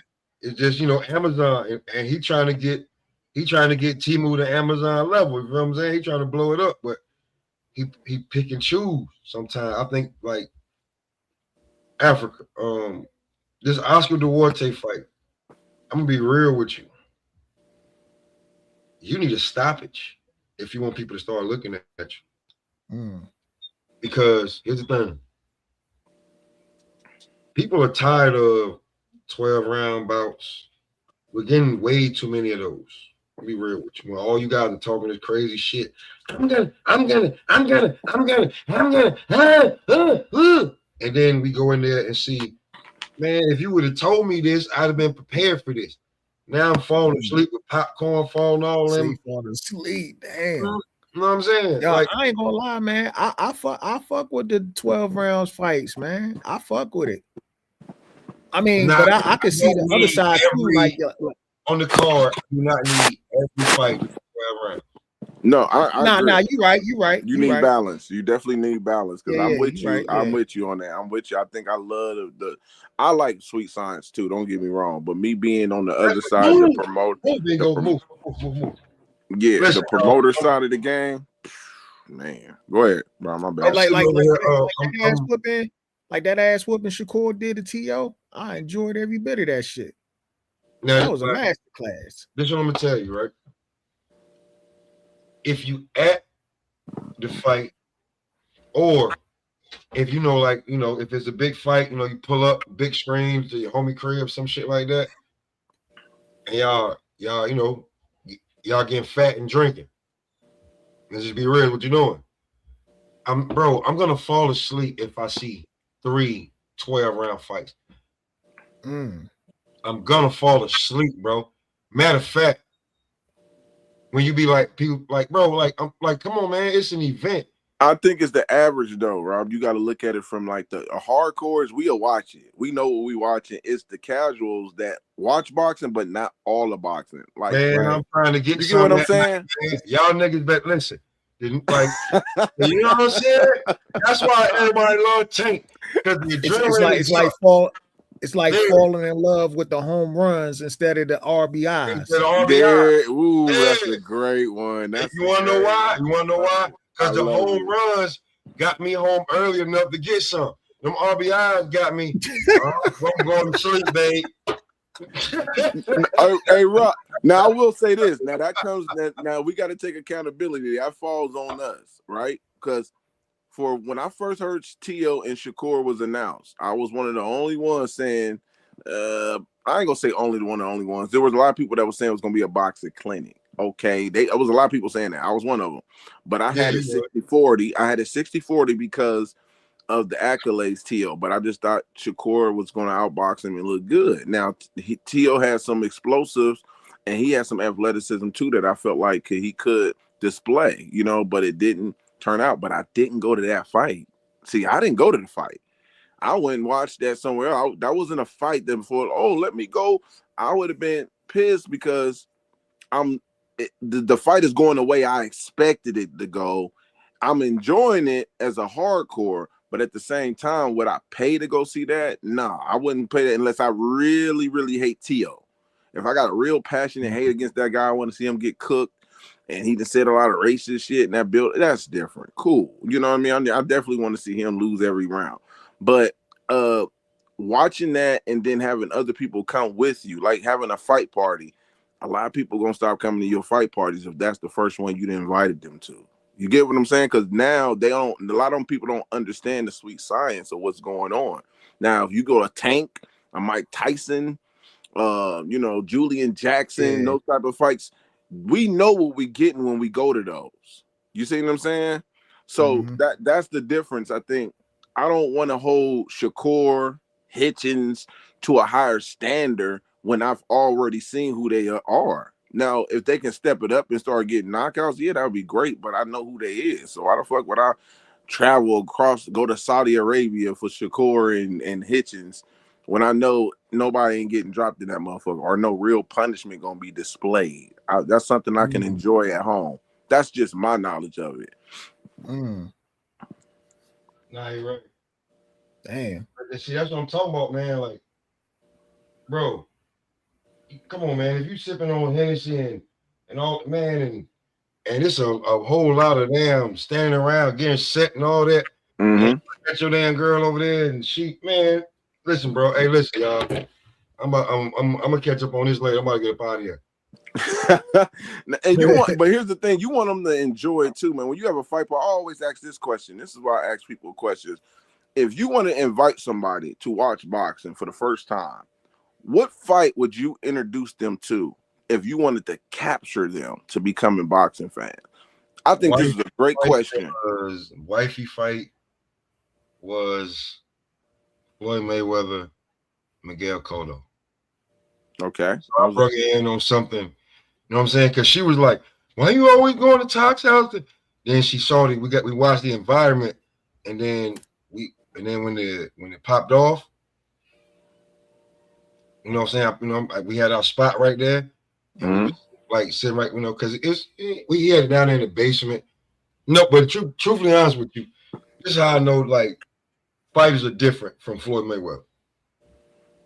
We would have the youngins would be downstairs, and the old heads that used to be youngins would be upstairs. They ordering the damn 60-foot Subway joints, mad, you know what I'm saying? Mad KFC, mad pizza, you know what I'm saying? Shit this all around. Wings, you know what I'm saying? You know, we had to go outside and smoke, but that's what we used to do during Floyd fights. You feel what I'm saying? Like, yo, hey man, $5 to get in the house. If you want a seat, $10. Word bet. Well, I got 20 for you right now, and it's dime bag because me and wifey want to sit right here because this is our first fight. Good. Hey, VIP didn't cost me but $30 right then. But that's for a Floyd fight. You feel what I'm saying? Now, like niggas ain't go. Nigga, you watching that shit at the house with your foot up. You know what I'm saying? Probably drinking a beer or eating some chips or some shit. You ain't going nowhere no more like that. Yeah. They used to get dressed for an event. So if you actually get dressed and go to this event and you suited and booted and you looking at her and she's smelling all good, she looking at you like she gonna eat you up. Like, man, hey, I ain't got all this goddamn time for this. Hey, man, get this nigga out of here. Yeah, I think that we gotta pick the fights though. We gotta be matchmakers when we know exciting fights before they even take place. I remember, I'm gonna give you an example of a fight that I felt like it was gonna be explosive when I first heard it. Ruslan Provorkinov and Lucas Matias. See, when you hear those two names, you know what you're getting. Bombs in the pocket. Right. You know what I'm going there, baby. I guarantee you, baby, we're going to enjoy this because fighters' DNA, they is who they are. They can come out trying to box a little bit here and there, but they're going to go right back to who they originally are. And those are two guys who bang in the pocket. Those are just two guys who bang in the pockets. But boxing is balanced, man. I always say this. You need the slick boxers. You need the knockout artists. You need the brawlers here and there that can brawl and mix it up. You need it all, but you just got to know how to match make. And sometimes that can be tough, man. But fighters got to fight. They got to go against all those different styles too. But as a promoter, co-promoter, I done been on the end, man. I done seen how the crowd reacts when you got 6 rounders that goes the distance, and then another fight comes and go to. I'm looking at the fans' reaction. It's not always about me. I'm excited. I'm gonna enjoy it, but if you ain't got the fans tuning in, you know what I'm saying? That's really locked in. You're gonna have a problem. You got to have some type of entertainment. For me, like I said, I don't mind the distance, but it depends on how it goes the distance. Now, if it's going the distance and people, you know what I'm saying, trying to run away at the final seconds of each round, then that should get like whacked to me. Or if there's no action the whole round until the final seconds, then they want to shoe shine, then that should get boring after a while because there's a pattern to that. But if it's a straight, you know what I'm saying, these dudes going back and forth and it just happen to go the distance, I'm enjoying that. Because the one thing, this is why I like, and this is another thing I like about the distance, because when it comes to knockouts, that shit is all, you know what I'm saying, fine and dandy, but anybody could get clipped. One thing can happen in a distance fight. Like if it's really competitive, you nobody can make an excuse and say, oh, that motherfucker got lucky. Not if he was whooping your ass all fucking, you know what I'm saying, 12 rounds and shit. Right. You know? No, that's right. Right. But that's the entertainment part, because those are fights like what you saying. Every fight that goes the distance ain't a boring fight. Sometimes we won't. That's why we be bagging for the rematches and then the trilogies. Listen, y'all, I don't even care. Wifey over here bothering me right now. And I just said the same shit to her. Like, yo, if we go out suited and booted, and like, yo, I'm trying to see a knockout somewhere. She said, yeah, I want a fucking knockout somewhere. Right. You want a knockout, bro? Like, come on. If you, like, listen, okay, if you say you go into a boxing match and your woman knows boxing, she knows damn well she ain't about to send her single man to definitely at the damn Garden of the Barclay by him damn self. But if she going, she wants to see a fucking knockout. Now, if it's a great card, you're going to get some knockout when you get back home. That's the type of night I'm trying to have. You know what I'm saying?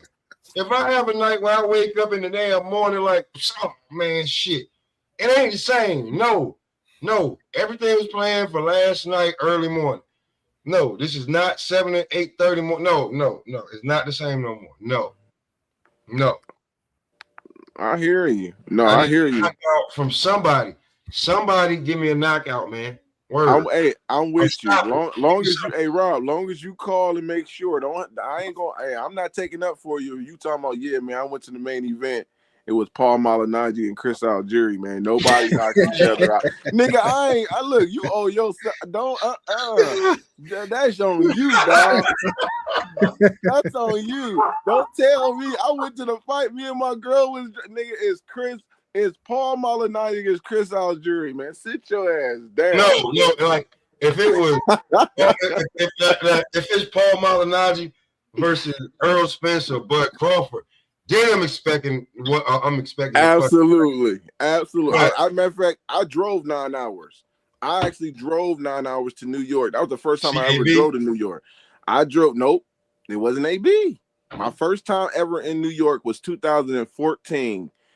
I drove 9 hours to go see Terrence Crawford versus Hank Lundy. Oh, that was a motherfucking classic. They sold me at the press conference, but I knew it was gonna be a knockout. That's what I drove for. I didn't drive for no distance. I knew that either Terrence was gonna go down because Hank talking about you gonna fill the whole Philadelphia, or Crawford gonna put paws on that boy, and that's exactly what I got. It was in a great atmosphere, man. I was there. Man, listen, I don't regret none of that. Every mile was worth it.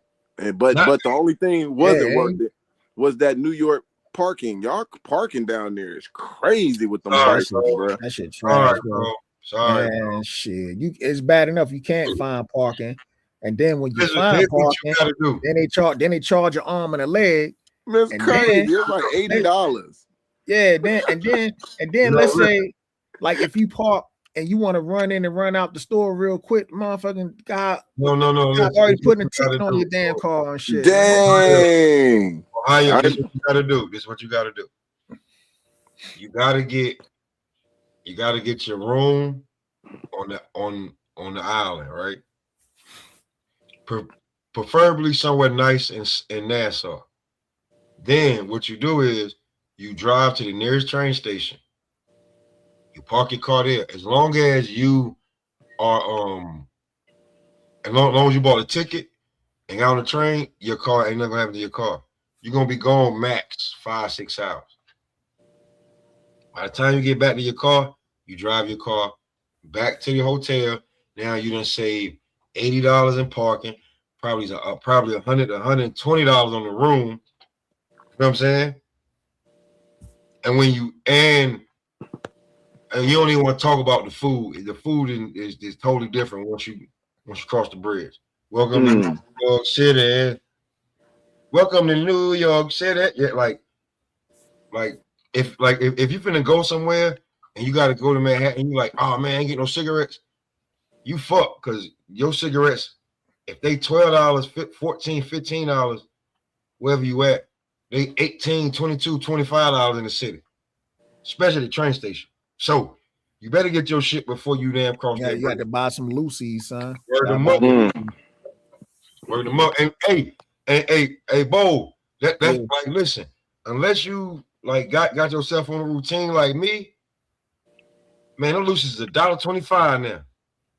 See, I didn't even know what Lucy's was. I went to New York. I thought that was cat. I asked the chick, and she took me in the store. I thought I was buying some cat. I'm like, no, I don't want no cigarette. I don't even smoke. I just remember as a kid, you know what I'm saying, my aunts and uncles and shit, they were like, yo, get a Lucy real quick. No, I only hear people in New York call them Lucy. That's a New York thing, bro. So yeah. But no, I didn't know that. I'm glad you gave me the tip on that. But I fly to New York now. I don't even drive. So I always take my it was an hour and 20-minute flight, if that. Even if you fly, get your room on the island. Nah, he get a Airbnb. I was in Queens before too. What island? What are you talking about? What island? Get it on Long Island. Long Island. You go in the city, do the Airbnb. You know, all them they cleaning up all that gentrification they doing. They gentrifying a whole bunch of shit and making money on Airbnbs now. I don't trust no Airbnb. Get you a room on Long Island. Get you a room on Long Island, my nigga. Get you a room on Long Island. It's gonna be like $80 a night for a nice business joint. You know what I'm saying? You know what I'm saying? Word them up, because I already know you're gonna book it ahead of time.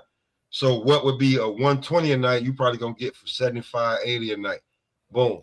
Shit, I seen a spot in New York, like right where my step pops used to live at, man. They man, it used to be, I'm talking about the ghetto when I was a little kid, man. They cleaned that motherfucker up so much, man. I'm like, yo, am I in the same part? That's how much gentrification they was doing over there. They cleaned the shit out of that damn neighborhood. And then look, and see, all right, what you do is you you get it close, like you know what I'm saying, somewhere around like Stream Valley, somewhere over there, right? Mm-hmm. Then you catch your little Uber, like gonna cost you like $20. Catch the train, it's gonna be like $10-15. If the fight at the Garden, all you got to do is get off the train, go upstairs, and cross the damn street. But you really know not even cross the street you crossing is underneath the Garden. Okay. So all you're doing is, you know what I'm saying, walking up there and going. Now the Barclays, you take a different train, you go there, you like it's the same shit. And then you leave, right? You not stuck trying to get your parking, trying to get out, trying to drive here. You trying to drive in the listen, the city that never sleeps on a damn a multiple event night. You liable to get robbed, shot, shoot somebody, fight somebody because the road rage are like, man, I can't believe I'm stuck in this shit at goddamn 2:30 in the morning. Why is it not moving? Yeah, no, I'm not doing that. You gotta make sure you with somebody, man. See, and then it's hard to be, you know what I'm saying, be carrying over there, because then motherfuckers pop your ass with a goddamn gun. Then they want to give your ass real time and shit. So that's why you get your room on the island somewhere, hop on the train, go on, you know what I'm saying? I hear you. That's how you do it over there when you go to a fight in New York. Word. Cause like I said, like Ohio, I went to this fight. You remember this?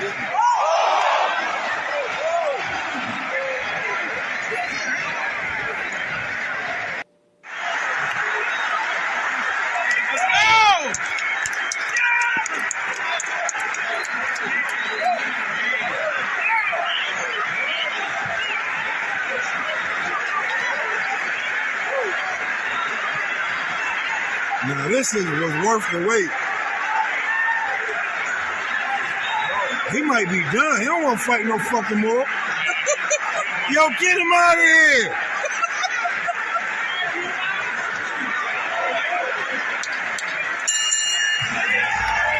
He's done. He's done. Yep, that's a good entertaining one right there. He was pounding on that boy. And luckily, I got to see Jared fight, because when after Xander dropped the guy he fought, and then after that, he couldn't do nothing. Like, you know how your legs get so antsy that you got to get up and walk around? Mm-hmm. I started walking around the Garden and looking at the Patrick Ewing posters and shit like that. Oh, man, he still had the Patrick going up there? Yeah. Damn. Looking at the shit like that, you know what I'm saying? Like the old shits and then like the kind of new joints. Then when Tio fought Samuel Moore, I didn't even watch I think I got up and started leaving around the end, like maybe 30 seconds left in the 11th round. By the time I got to the street, everybody was like, that's crazy, Tio won. Just saying. I went to New York the second time when Danny Garcia and Sean Porter. That was an entertaining fight. No knockouts, but that's worth it though. That was worth it. That's worth it. Absolutely. Now, Tio Sandor Martin, the best fight there. It was some good fights there, trust me. Mm-hmm. Best one there was Jared showed out that night. Real talk. Now, you know what? Now I'm hearing now. Did you hear it today? About Tio and Brian Norman in the works with Turkey right now, trying to get that fight in the summer. I wouldn't mind seeing it. But Tio, I don't know, man. I don't know. I think Brian Tio need the same thing Brian Norman did. You think Tio need to? What Tio got to do? It's time. No, I think Tio can definitely fight whoever he wants still. I don't think his status. He didn't lose his status. I don't think he lost his status. I think Brian Norman got to build his confidence back, because him going on 2 losses back to back after Devin, I don't see Brian beat no Tio, but it's still a good fight. I get it. It's still a good fight. I don't know, man. I just feel like, damn, give him a confidence booster. Somebody in the top 10 on 147. You ain't getting that with Turk. Ain't no tune-ups, and it's definitely time for T.O. to move on from Senior. It's like we can talk about it. You think so? Man, it's definitely, bro. You don't leave me in my worst moment to be out there doing promos and drinking and talking all this other shit. Talking about, like, no, you don't do that to me. You don't do that to me. I lost everything because of you. Because of y'all, I lost everything. You know what I'm saying? I think that was. No, some real shit. I don't get to see my kid. You know what I'm saying? My wife called me a damn mama boy and all this other shit, fam, and all this other shit. Like, now, I just got my ass kicked. You wasn't about to have another baby. You wasn't in the back with me. Like, bro, like, remember that scene from the movie The Fighter? When Mark Wahlberg was in the back all by himself and everybody out there, you know what I'm saying? They celebrating because they getting no matter what happened to you, they still getting paid. But what if T.O. wanted to be alone back there? I doubt that he wanted to be alone. Because we only hearing one side of the story. You know what I'm saying? Maybe his pops really went back there and T.O. just like, yo, I just want to be alone right now. Well, cool. We're going to be alone together. I'm about to sit over in the corner and not say a word. Not about to leave my son alone at his lowest moment. Whether he want me there. But that ain't the first time T.O. lost. I don't know. I don't know if that was like that before. I get what you're saying. I definitely get what you're saying. But I think, to me, T.O., if he wanted his dad gone, he would have had him gone. I don't think this would be the breaking point, in my opinion. I don't think this would be the breaking point. It was a bad look, and then you seen everybody talk about it. I definitely understand that. That is a bad look. But would he change? I think him fighting Brian Norman, I don't think he would need anything changed, bro. I think he would be Brian Norman off the boxing skills, angles. He would make Brian Norman look like Josh Taylor, in my opinion, bro. I get that. Who did he get for his manager? I mean, his don't need Senior with me for that. I don't need Senior with me for that because, let's be real, you really was hungover and fucked up. That's why you couldn't make the final press conference, Dad.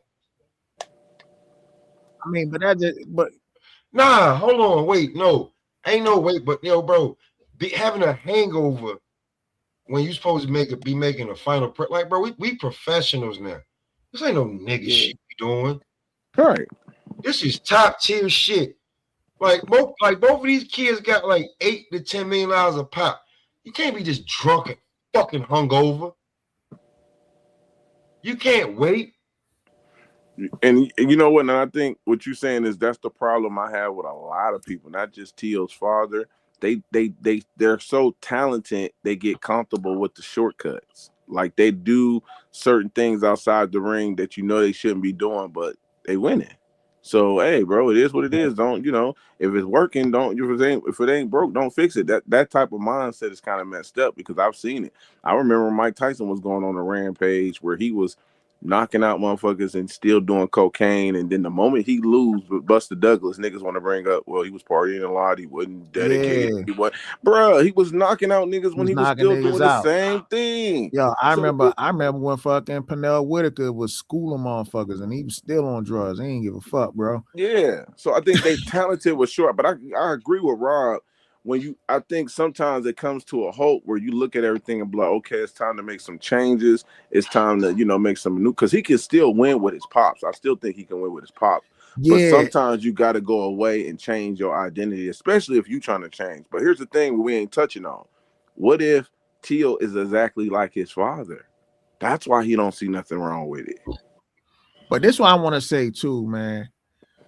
I'll be rooting for fighters' fathers who win their lives, man. They put these fathers put their sons in boxing since they was a little one. They've been going through thick and thin with these kids, and then they bring them to the professional. But all I hear sometimes, you hear people say, yo, get rid of your father, get rid of him. And I'm like, man, I don't like that, man, because his father, you know what I'm saying? They parents got their best interest in these kids' hearts, man. And And even let's just say, even if they did get rid of their father, you think really that much is going to change with a new trainer? I don't really see that happening a lot, man.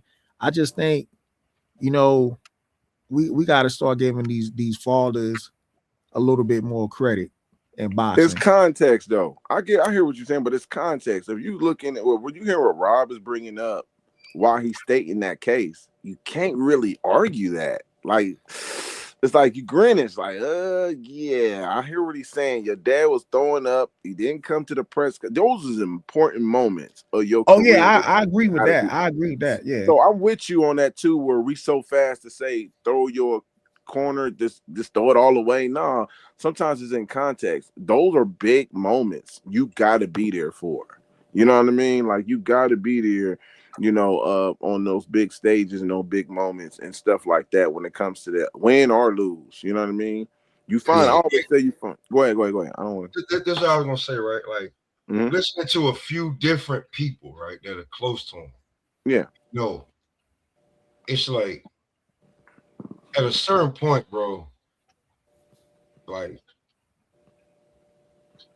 I'll be real with you. Not just him, like his family was like. Like, okay, I get it. You one big happy family. But all of y'all can't fucking live with me and my damn wife to be and my damn, but like all of us can't live in this. Like, that's not working right now. I don't want to do it.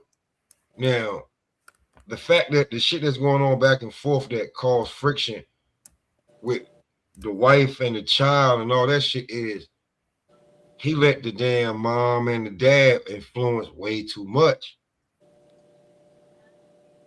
My only thing though. So and that goes in every aspect of his life. So you got this drunk ass nigga talking about some, what you doing? Where your power at, bro?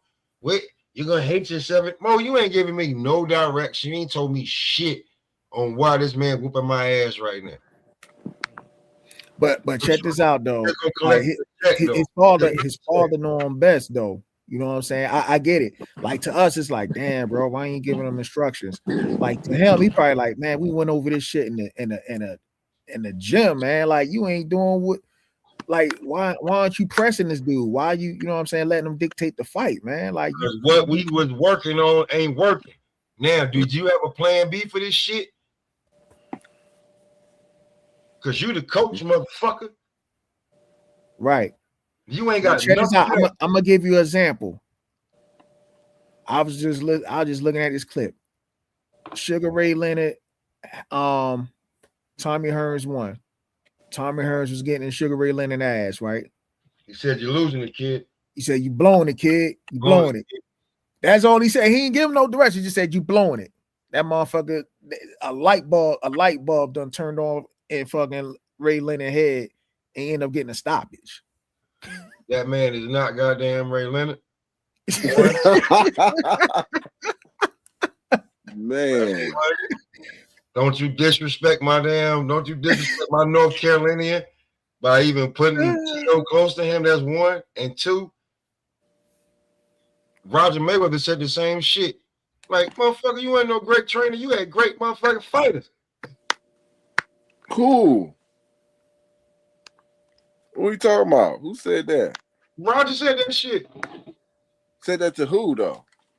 In an interview, he said it about was it Angelo Dundee? He said, motherfucker, you had. Now, this is Roger now. Now, I'm saying, like, okay, you know, I may be a little, but, you know, let me make sure I, you know, rest in peace to the man that motherfuckers act like, you know, like, bro, it ain't easy to maintain Floyd Mayweather's ego at that time and still keep him like he was. Now, Mr. Motherfuckers don't know shit about boxing right here. Mr. Roger Mayweather said, how hard is it to goddamn train Muhammad Ali, Cassius Clay, and Sugar Ray Leonard? That's what you known for. Them motherfuckers is like, you're blowing it, kid, you're blowing it. What type of fucking direction is that? That's the same shit you saying though, Bo. Like, sometimes all you gotta say is you're blowing it. Like, man, this ain't Mickey from goddamn Rocky, man, on all this shit, bro. That's why we love Roger, because Roger, like, this ain't no damn movie. Apollo Creed about to beat the shit out of Rocky Balboa. Yo, but to be honest with you, man, to be all fair, what direction was Roger Mayweather giving Floyd? He like, oh, man, just hit that motherfucker, man. That motherfucker ain't fuck with you.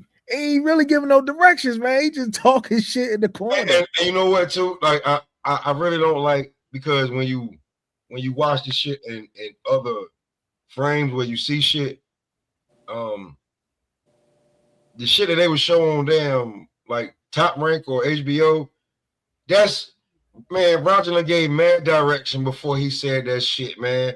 And it make him look like he just saying some old nigga shit. I didn't like that, bro. Trust me, I went back and looked at it. I like, real talk, to put my son to sleep. And this is why I had to stop, because I kept getting calls because he was putting kids in the damn nurse's office. I would put on Floyd Mayweather. I would type in Floyd Mayweather fights in a row. So I'm thinking this little nigga going to sleep. He watching the Tony Pep fight. He watching the Floyd first. He watching the Angel Man Freddy shit. Like, bro, he don't fall asleep till maybe he turned into Money May. And he's autistic.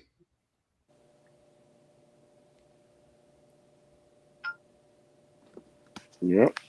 You feel what I'm saying? So a lot of them fights, bro, like his punch placement, like, bro, I done been called, hey, this guidance counselor is gonna be out for like a week because your son punched him, like he got to go get his damn nose. Like, oh, one person's socket is I was like, God damn, like, come on, Mello. But you gotta be careful, bro. Like, that's why I be telling people, like, yo, listen, Money Mayweather bluff 11 fights to make $1 billion. That's the coldest robbery in history. I don't care what anybody says. So they need to put that shit up. Pretty Boy Floyd had 39 fights of fucking pure war. Tell me I'm lying. Nope. You got it. That's all I'm saying. Pretty Boy Floyd had 39 fights of hell. If you name them guys that he fighting in between, like Larry Merchant, I remember when Larry Merchant was like, let's see if Floyd with it. Can he do this with Sean B. Mitchell? Can he do this with this? Can he do this with that? This was after the damn Chop fight. Then when Floyd was whooping on Sean B. Mitchell, he discredited Sean B. Mitchell right during the fight. Like, hold on, motherfucker, you the one said he should have fought him. Before he fought Chop, you said he should have fought him. Mm-hmm. Before he fought Emmanuel Augusta, you said he should have fought him. Like, they was basically running off of who you said motherfuckers should fight. And then after a while, it was like, you don't know shit about boxing. You should be fucking fired. And then what happened? He got fucking fired. And faded into obscurity. Mm-hmm. Because, bro, like, after a while, like, your colleagues is like, yo, bro, you gotta stop hating. Like, there's so many, I don't know if you ever seen this shit about Ohio. I know you seen it. Yeah. But I don't know. Jim Lentley was like, yo, he bet, like, I forget which fight it was. And Larry Merchant just said some hating ass shit. And Jim Lentley was like, all right, man. Like, god damn, bro. Like, enough's a goddamn enough. Oh, Jim Lampley had enough of it? Yeah, Jim Lampley had enough of him hating, bro. Like, it's so long before, like, okay, you the OG, I'm going to follow your lead, blah, blah, blah, blah, blah, blah, blah. But after a while, it's like, yo, man, that, like, you know. Yo, but I ain't going to lie, though. I like Larry Merchant when his ass be hating. I ain't never heard nobody say that. I'm going to tell you why, man. Go ahead. Yo, he be motivating motherfuckers, man. Like, his hating be bringing the best out of other fighters. Like, he used to hit on Bernard Hopkins a lot. Bernard Hopkins and Larry Merchant used to go at it back and forth. Like, it seemed like his hate was holding weight to these fighters, man. These fighters be like, oh, word, you think I did bad? Oh, I'm gonna prove to you on the next fight. I'm telling you, like his hate and joint was reaching motherfucking boxes. Like they held on every word that Larry Merchant was using hate on. You know what I'm saying? That's so crazy you say that, because I find that's the truth to that, because I feel the same way about HBO commentary. I used to hate the commentary. Now that they're not here, we miss them motherfuckers, because we used to miss complaining about them dudes with their biased commentary sometimes. So I definitely agree with you, because HBO has a special place in my heart, and I still was criticizing them niggas at times. Like, most definitely. But like I'll be real. When they got rid of Larry Merchant, I was like, all right, man, because now we can get like, bro, I don't know what fight it was. And Larry Merchant had been clamoring for this fight, and Floyd had started to just dominate this nigga, beating the shit out of him. Larry Merchant started talking about all types of other shit, or why the nigga wasn't worthy. And Jim Lampley was just like, but you was in favor of this fight.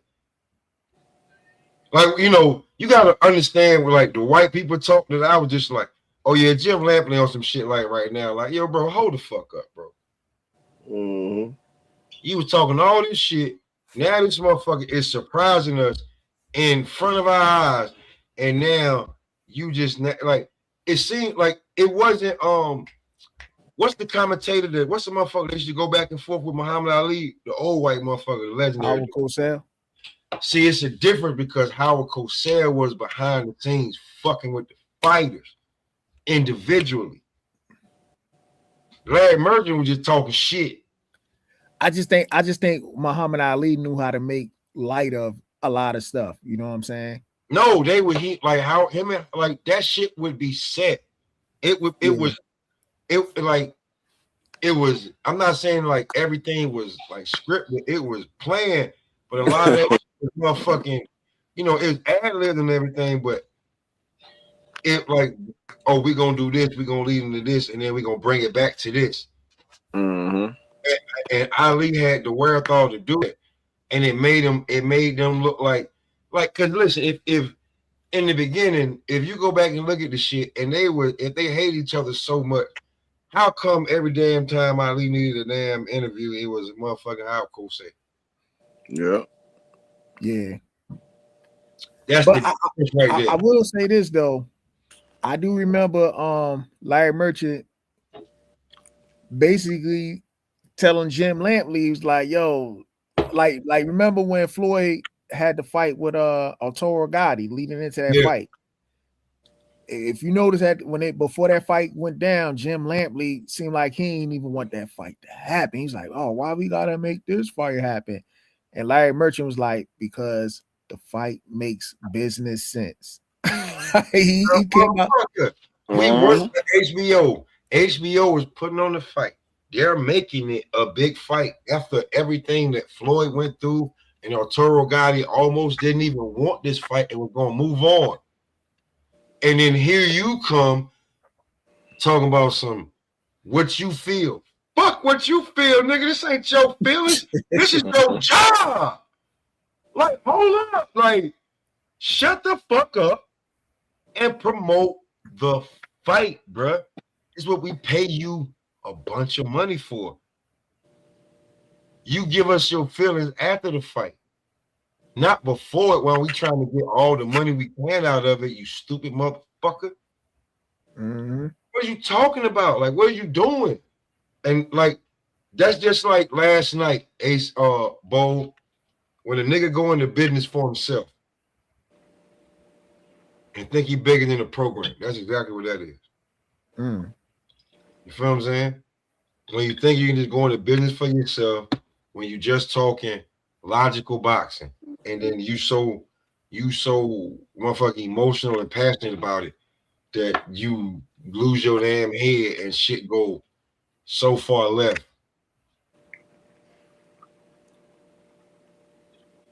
Instead of just being able to be, you know what I'm saying? Like, and even then, like, you know what I'm saying?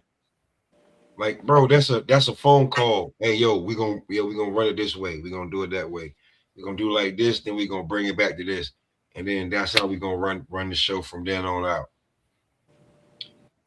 And then the motherfucker be like, nah, I'm doing the remix without telling you. Mm.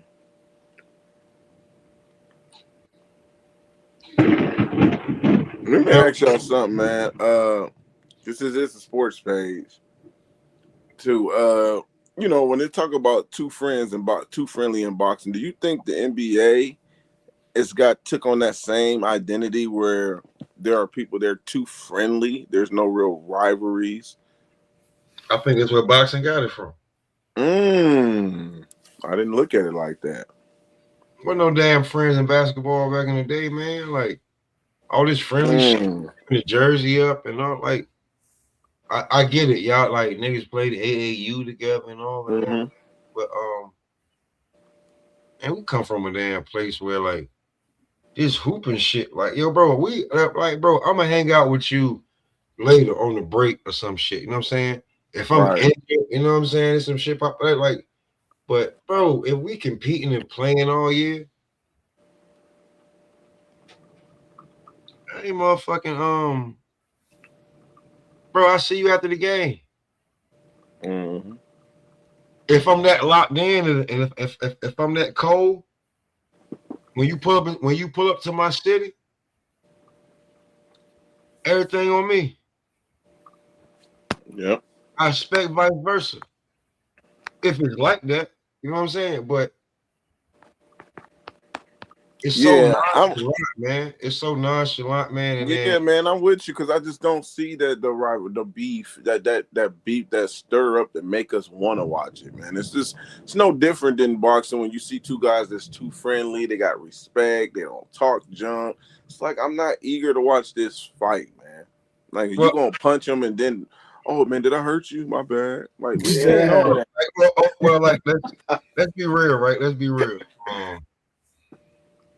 A draft ago, like not too long drafts ago, right? You had two guards come out. One guard has revitalized the entire city and his team. The other guy been traded twice.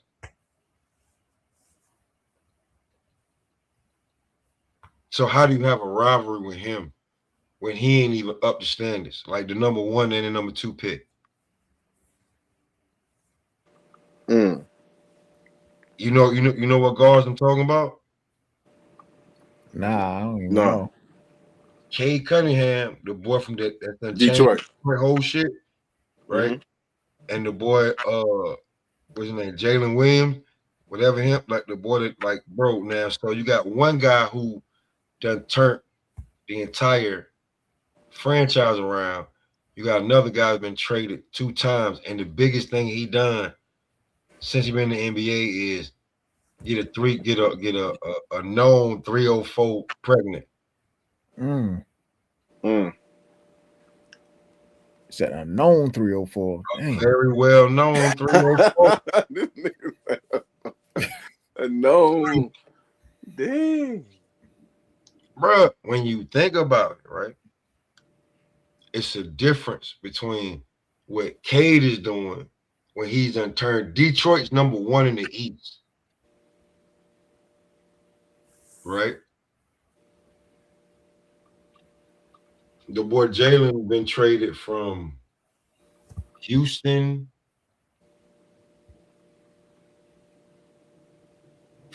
First he got demoted because he wasn't showing up like you the number 2 pick. So you're not even doing what you like. It's other people doing the shit like that you should have been doing.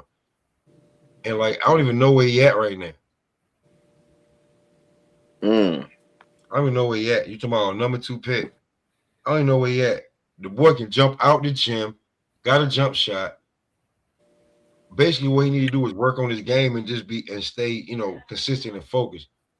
But how do you do that when you locked in with a 304?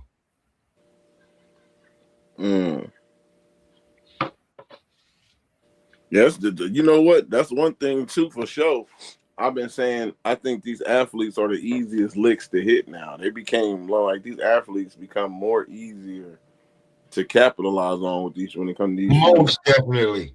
Most golly. They got no game. They got no game. They got no none. game. They got no game. Yo, the one thing I don't understand is these dudes be messing with the same bitches, man. Not no game is like, yo, like when I say that shit, people be acting like, what you, I'm like, bro, they don't have no game. Like I don't know if like the rumor came out like this chick would like suck the hell out your dick or whatever. Bro, they on Instagram. Shit, I remember when I went into the military, my pops had to talk with me. He said, bro, he said, look, man, your ass ever decide to get married, do not marry the first. He's 23 chick. Years old, and he's. Let's see. The boys in Houston. He was in Houston. Yeah, he was in Houston. Meet. Oh yeah, he with Drea Michelle. Damn. With Drea Michelle. Damn.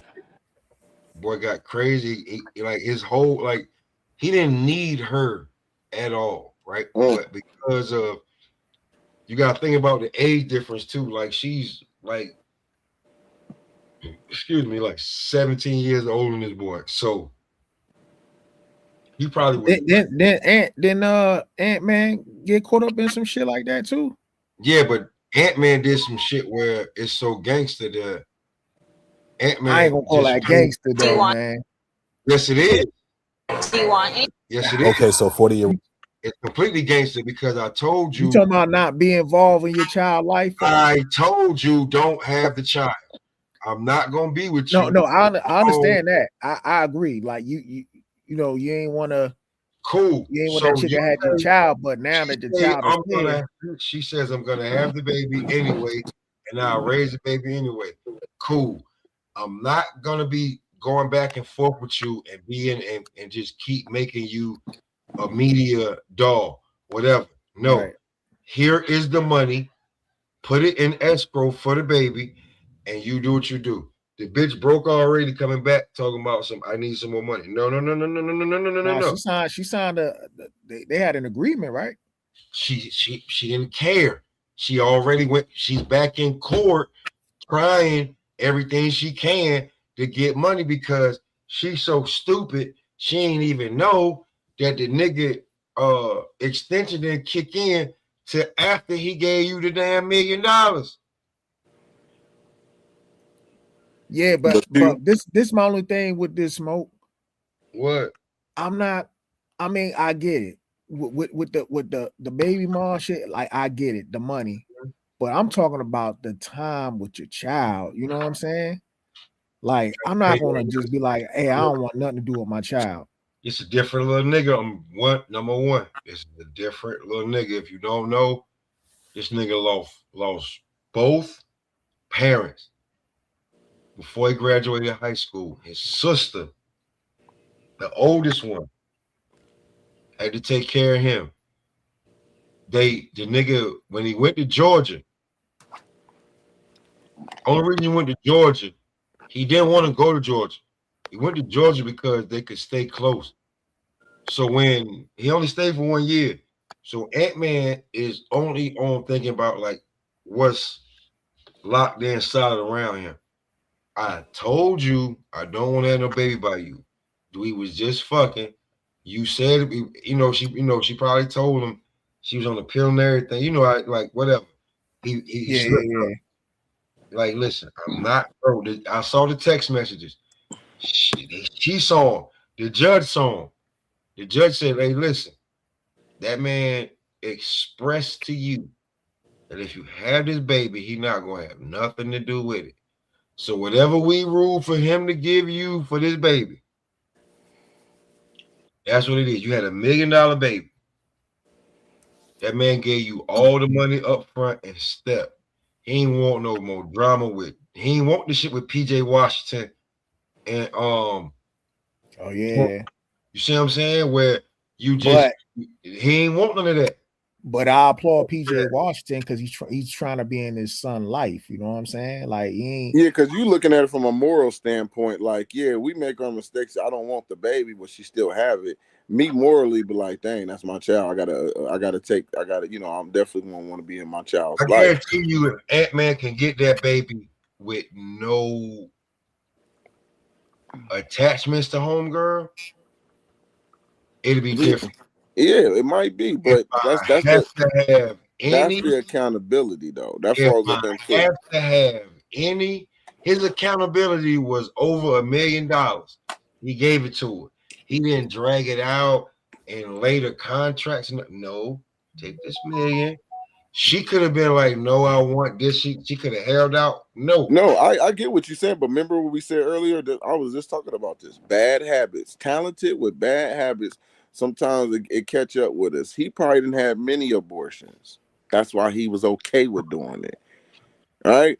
This time, this girl didn't have the baby still, so now he got to go do with that. Imagine that, bro. If you undisciplined and you doing that and you haven't got caught, what's gonna stop you from not doing it? Keep doing it. Yeah, he probably thinking. Come on, bro. We gotta have that. We gotta have that come to Jesus talk with Ant too. We are older. We are older. Ant-Man is 22. No, I get that. We understand the age bracket, but I'm saying. Let me say this.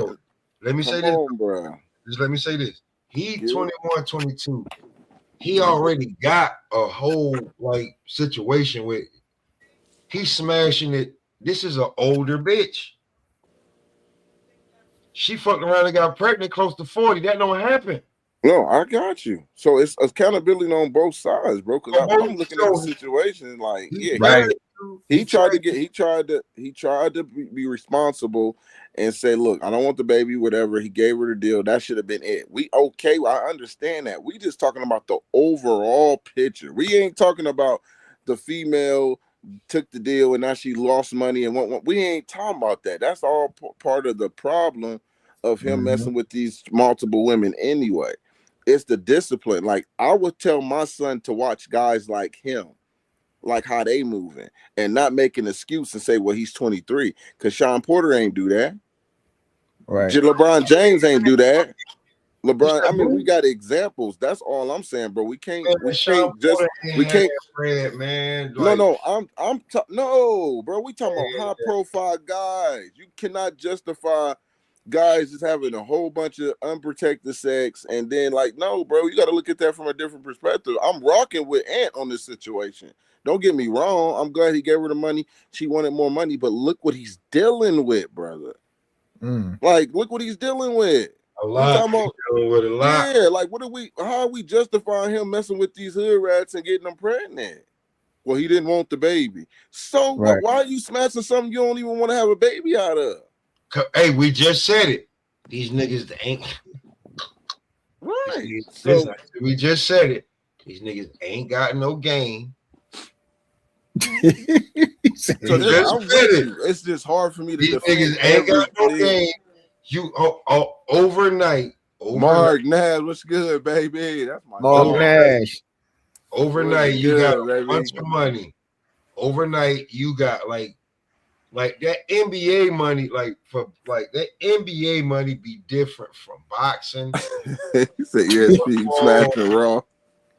Bro, that shit, bro, like, and then out of nowhere, the chick that was on your wall or that these niggas probably was beating off to from looking at her like her Instagram, you able to hop in her DM and she go, you can literally fly her out to you on a road game.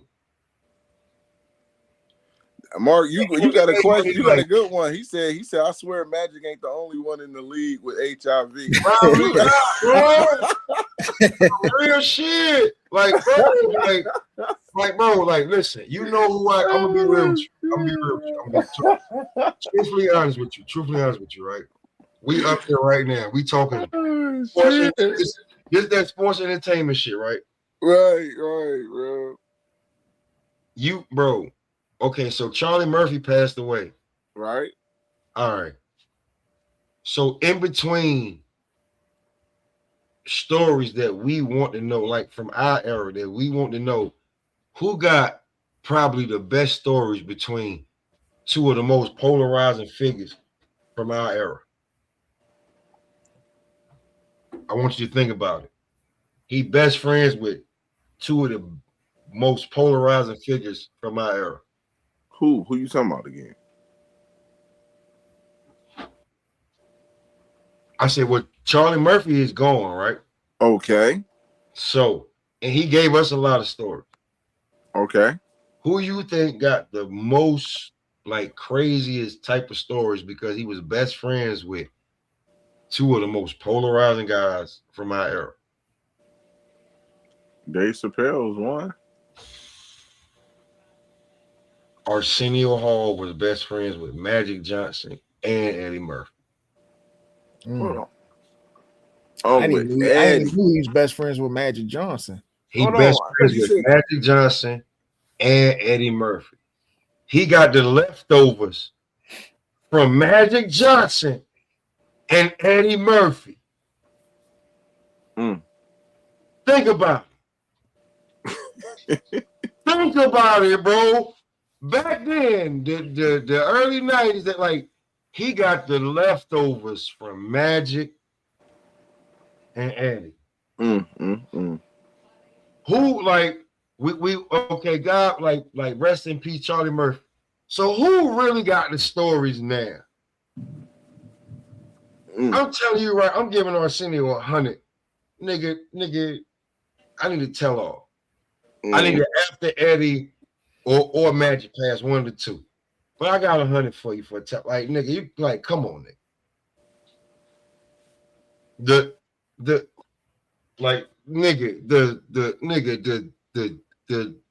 draws that was handed to you to Keenan Ivory Wayans, all them, bro, them niggas that was underneath the umbrella of Eddie Murphy. And then they have Arsenio Hall and Magic Johnson best friend too. Like, come on, bro. The stories from Robert Townsend, Keenan Ivory Wayans to Arsenio Hall. That's why, like, I think Mace got the biggest story that'll ever be told from Bad Boy. But it ain't gonna come cheap when it come to Mace. Right. Yeah. It's a lot of people that's deep secret they got on other people, man. Definitely celebs. Like, yeah, it's definitely it's a lot of that going on, man. In this with the celebrity world, man. You know, the Epstein files and all that other crazy stuff going on. Got a lot of that mess, man. And I wouldn't put it past a lot of people though. That's just me, man. I just wouldn't put it past a lot of people. Oh yeah, that's a fact.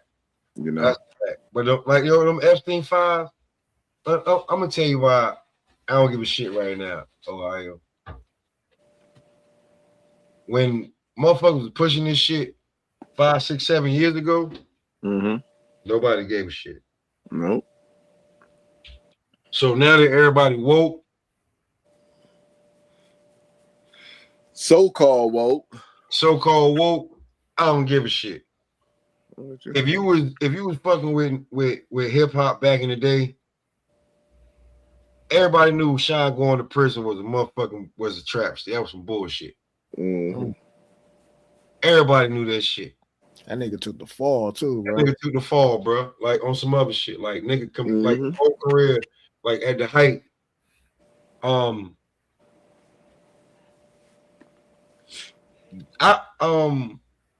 ain't gonna say he did it by himself, but Gene Deal was a big part of bringing Puff down. Oh yeah, he was. He definitely Gene Deal was on all the podcasts. Oh my God, bro! Like, and I called on to him during COVID because I was out working. Yeah, so me too. See what I'm saying? So like, and then when Puff was like, I don't know this dude, and then Gene Deal started bringing out the pictures like, nigga, I'm bodyguarding you and Big right here. Like, nigga, I'm in an all-white suit. Nigga, I ain't no nigga just hanging around. Then you start seeing him here and there, and then here and there. And then you like, oh, shit. See, Do you think he got some type of protection? No, he know, and that's a fact because he's a bodyguard. He know how they move. He know how they will try to set things up. That's probably why he was able to talk and say the things that he was saying. They come from Chaz Williams, come from Black Hand. Like if you know anything about Chaz, and if he come from if him and Wolf come from they delinquents from Chaz, like does anybody know who Chaz is? I don't know if he was talking about him. I think he talked about him before. Okay, all right. Bo, you know who Chaz is, right? Yeah. All right, so Ohio, I'm gonna Chaz was a bank robber from New York. He had escaped prison. He had escaped jail real quick in New York, and then went on a little robbing spree across the damn Eastern Midwest division. He got locked up back in the day. He got locked up in the Midwest, so they locked him up in Michigan. Michigan University, the Wolverines had their work release program where they would drop you off on Friday and pick you up on Sunday evening. What you think this nigga was doing? His whole crew was locked up in the same spot. Them niggas is robbing the Midwest the same way as the MO that, the niggas that got locked up with. But how can you say it's them when they locked up? They can't be robbing shit because them niggas are locked up. Mm-hmm. So by the time they figured it out, they couldn't say that, this work release program was doing like so. They basically let the nigga go, him and his damn cohorts, because these niggas had houses and cars. These niggas had condos and duplexes. These niggas had condos and duplexes in Michigan, in Detroit. You feel what I'm saying? They would get dropped off on Friday morning. They would walk in on one side, walk through the whole school, walk out the other, meet up, go rob a bank or two between Friday and Saturday, and then, put the bread away until they got to a certain point where they may do 2 or 3 robberies on Friday. Saturday they go out. Sunday, they go back to their crib and chill. They got their woman standing at the damn crib, and then they go back to the damn school and get back on the bus and go back to jail for 4 days. So that's who Chaz Williams was. That's who bred and raised and showed and Gene Deal and Anthony Wolf that was bodyguarding for Puff. Both of them niggas, you know what I'm saying? The nigga that got killed by BMF. Both of them niggas come from Chaz. So that's what come from the Chaz umbrella. So when Gene Deal was talking, everybody was listening. That's why he had to say that he said. So makes sense, because that's what I'm saying. That makes sense now. That all makes sense. So that shit run down like when he was talking the shit he was saying, and if it didn't matter, when Puff blocked the book, it was like, well, Puff, if you saying we don't know the nigga, it don't matter. Why you blocking the book?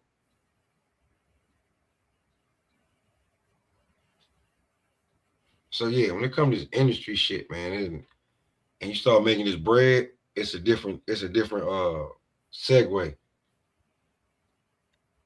It's like I'm saying, back to the Anthony Edwards shit.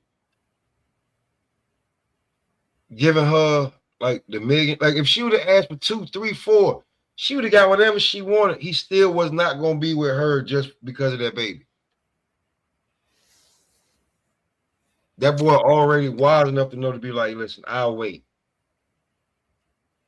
I'm just saying, I'll wait. I mean, I wouldn't be with her, but I'm just saying, just for the There's kid. no other way. I'm like, I want to see my child. You know what I'm saying? Ohio, if they don't fully give you the child,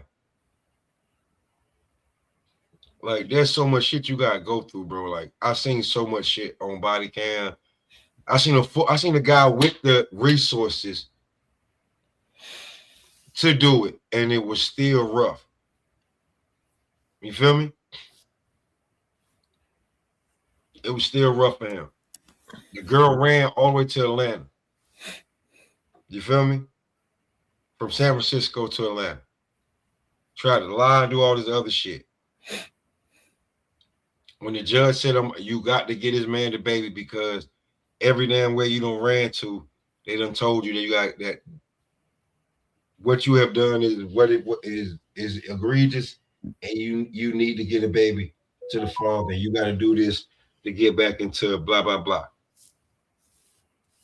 If he didn't have the money to do that shit, man, it'd be crazy. You know what I'm saying? Ain't no telling where his baby would end up at before he get it. I seen shit where the chick, by the time the father figured out what the chick had done,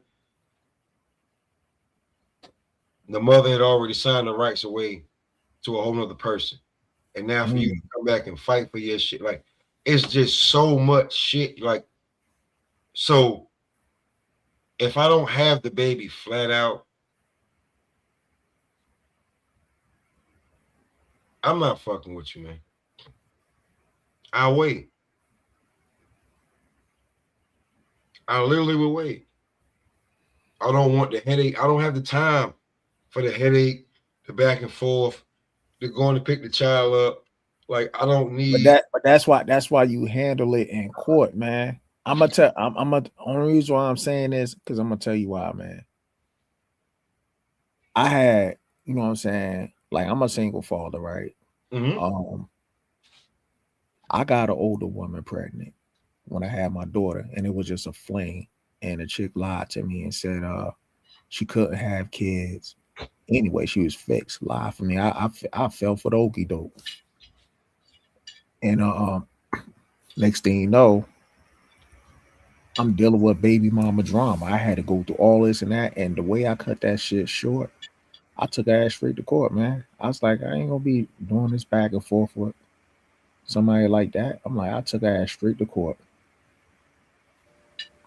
So hold on, bro. I'm listening to you very carefully, brother.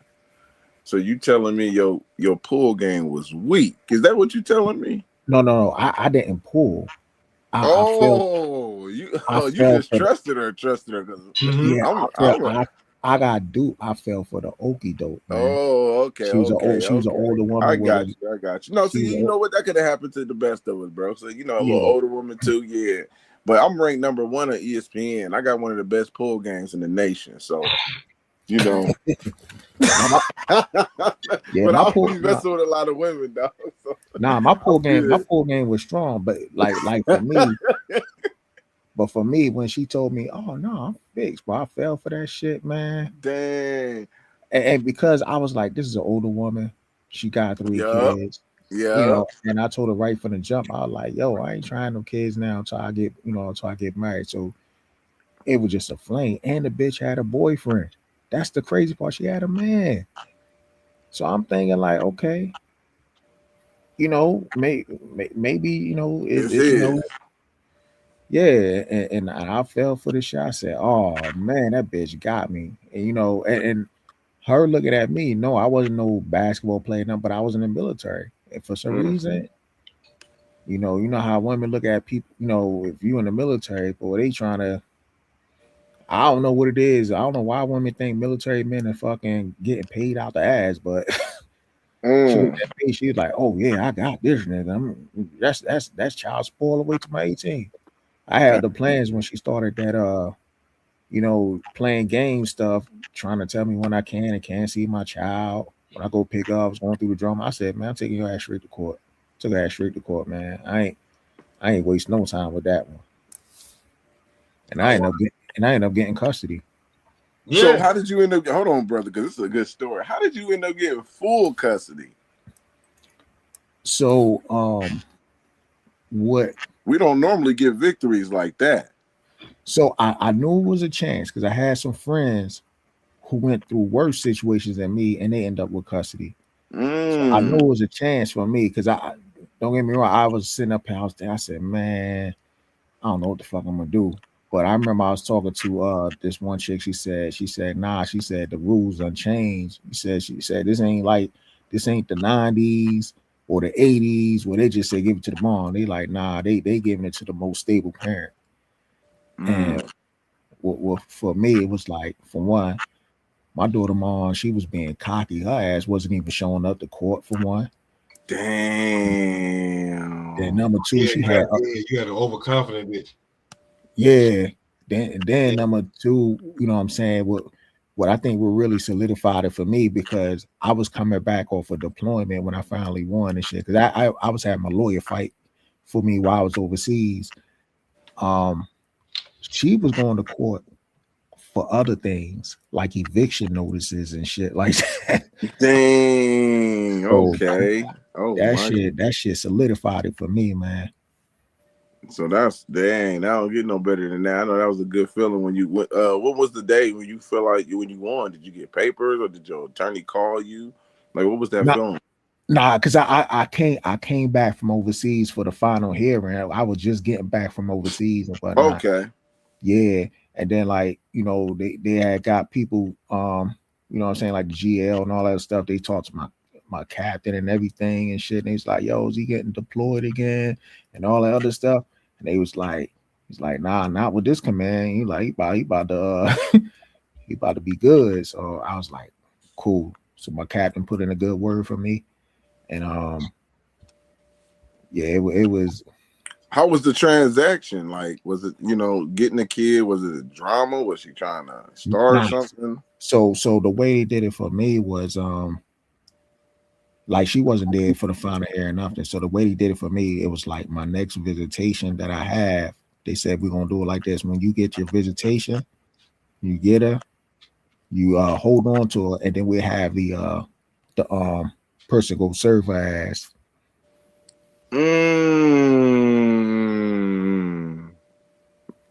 Dang. So she never came back. Yeah, once they served her, she got that letter. Boy, she was hot. she called me and just started crying and shit. I was like, "You all right?" And she just kept crying, and I was like, "I'm gonna let you go." You know what I'm saying? And dang, it get ugly, man. Now don't get me wrong. The first few months after I got custody, it was rough because I had to deal with the drama for a little bit. You know what I'm saying? But eventually it faded out. What you mean by that? Like, this is interesting, brother. Like, she was still putting up a fight, not trying to bring her back all the time. Yeah. When I won custody, she automatically appealed that shit. Then she was calling like the GAL because they set the visitation dates, and she's like, "No, I need to get her this day and all other stuff." And so I had to play the game for the first about few months or so, but after that, I was just like, "Oh man." On July 2nd, 2024, officers in Ohio arrived at. Damn. Yeah, I was like, no, this is hold on, wait.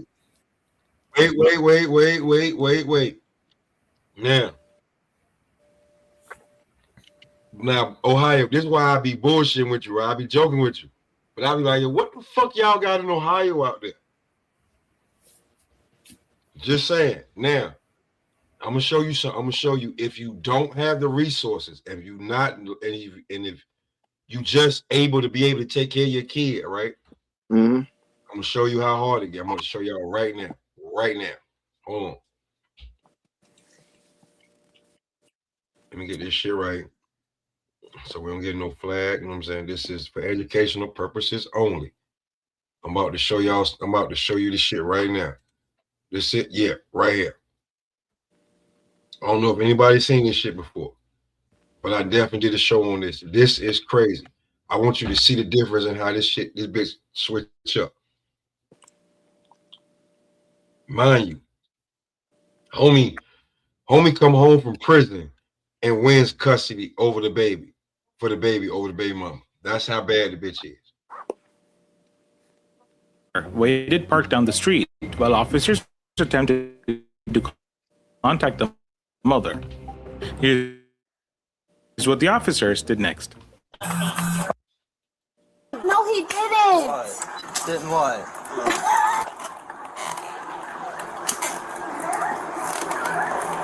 Hold on.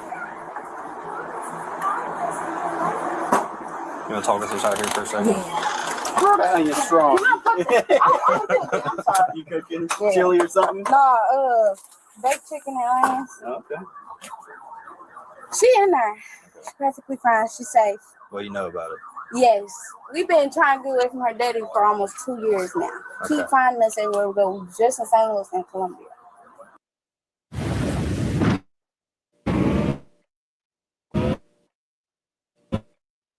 He got legal paper. He's the goddamn legal guardian. Mm. Thing. We used a court case to find where we was at the first time in Columbia. I told them that everything is court documented, but they're not trying to help. Trying to make me give her to him, which I just not gonna do that. So I really don't know how he got this address. Bo, you see what fuck I'm saying now? Oh. The bitch done ran from 3 different fucking counties, states, just for this. Now I'm gonna let the shit play out, and once they tell her that she gotta give him the baby because it's court order, no matter what, the bitch go nuts, bro. He been chasing her through 3 states to get his man baby back. That's crazy. Real talk. I don't know either. Do you? So I was trying to look you up. Where do you have a driver's license through? What state? In Missouri. Missouri. Is your name spelled correctly? Yeah. And your birthday, 5/27/95. Mm-hmm. He catches her in Ohio. She been running from Missouri to here to that where he finally catch up in Ohio. And you have an ID through Missouri. Mm-hmm. Okay. Did you get a copy of this? All right. Bad news. This order right here, signed by a judge, issued by the Marion County Circuit Court, says that it is ordered that law enforcement immediately assist Blake in obtaining the physical custody. So she has to go with him today. That's the end of the story. You could listen. I gotta go get my AT. Listen, you could be charged. She can't. No. I don't care. I want to get arrested. She's not going with him. She's going. She's not going with him. She's not going with him. Y'all can arrest me right now. She's not going with him. She's not going with him. So they already know this. No, she's not going with him. She's going with him, or she's going with him and you're getting arrested. Which one? Y'all can arrest me. She's not going with him. Y'all can arrest me. She's not going with him. She's not going with him. See, Bo, these bitches different now, bro. Yes. She talking about you. She said y'all can arrest me. They gonna arrest her, and the baby still gonna go with him. All right. So, Mark Nash said she got a damn copy. She know what it is. Yeah, she know it. No, she know. Man, you right, bro. Listen, I'm right. For this shit a whole lot. Like, right, bro. She gonna start spat like this shit. Like, bro, mind you, I want y'all to see how far she run just to jump on this nigga that's twice her size, just because he know he's supposed to. I'm gonna fast forward this shit a little bit. It's funny as hell. Damn, that's crazy. Excellent. She don't want to go with him. He abused him. He been beat my ass for 5 years. I want to go with him. So, regardless of all that,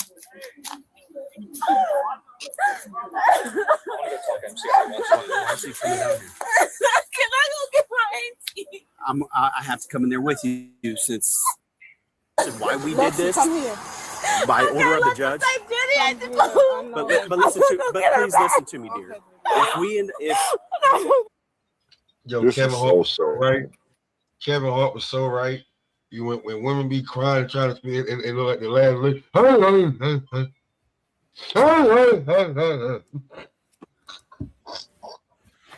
Dang, boy. You like, bro, I'm gonna show y'all how, like, listen, court order, everything. Don't matter what y'all think. This is what the court has ordered. Mind you, like I'll drop the link and you can watch it. The baby got at one point, the police raided the house. There was a gun, there was like a few and like a lot of bags of dope, like maybe 8 to 10 feet away from the damn baby. No way. Damn. Right. That's why she listen, homie's a convicted felon that just got home after 5 years, got himself together, got his own business, and he wants his baby back. So if they go about to give the baby to a convicted fucking felon over her, you know she been bugging the fuck out. All right. Now, once she figure out that all that crime shit ain't gonna work, I want y'all to see. By us doing this, signed by a judge, if she ends up getting arrested for interfering with this while we're doing it on behalf of a judge, it's gonna look real bad on her, and I don't want her in trouble. I don't. Please stress that. So it's signed by a judge. Order go right here. Grants is Alexa.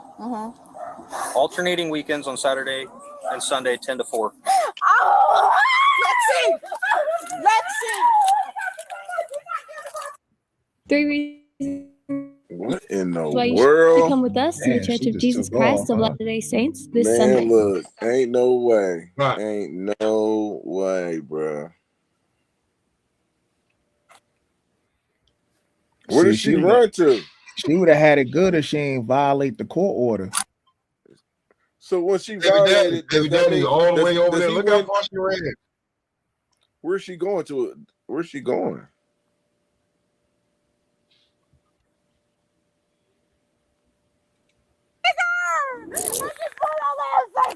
I'm gonna bring it back.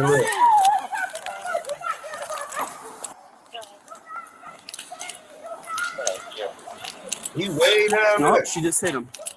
He's sprinting down there to jump on nigga act like.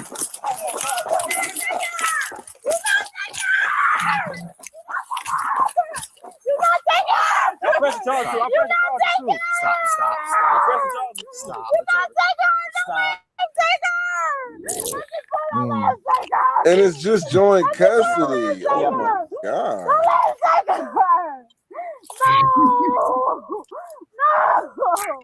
He can't take her out. He said I'm not gonna get her back.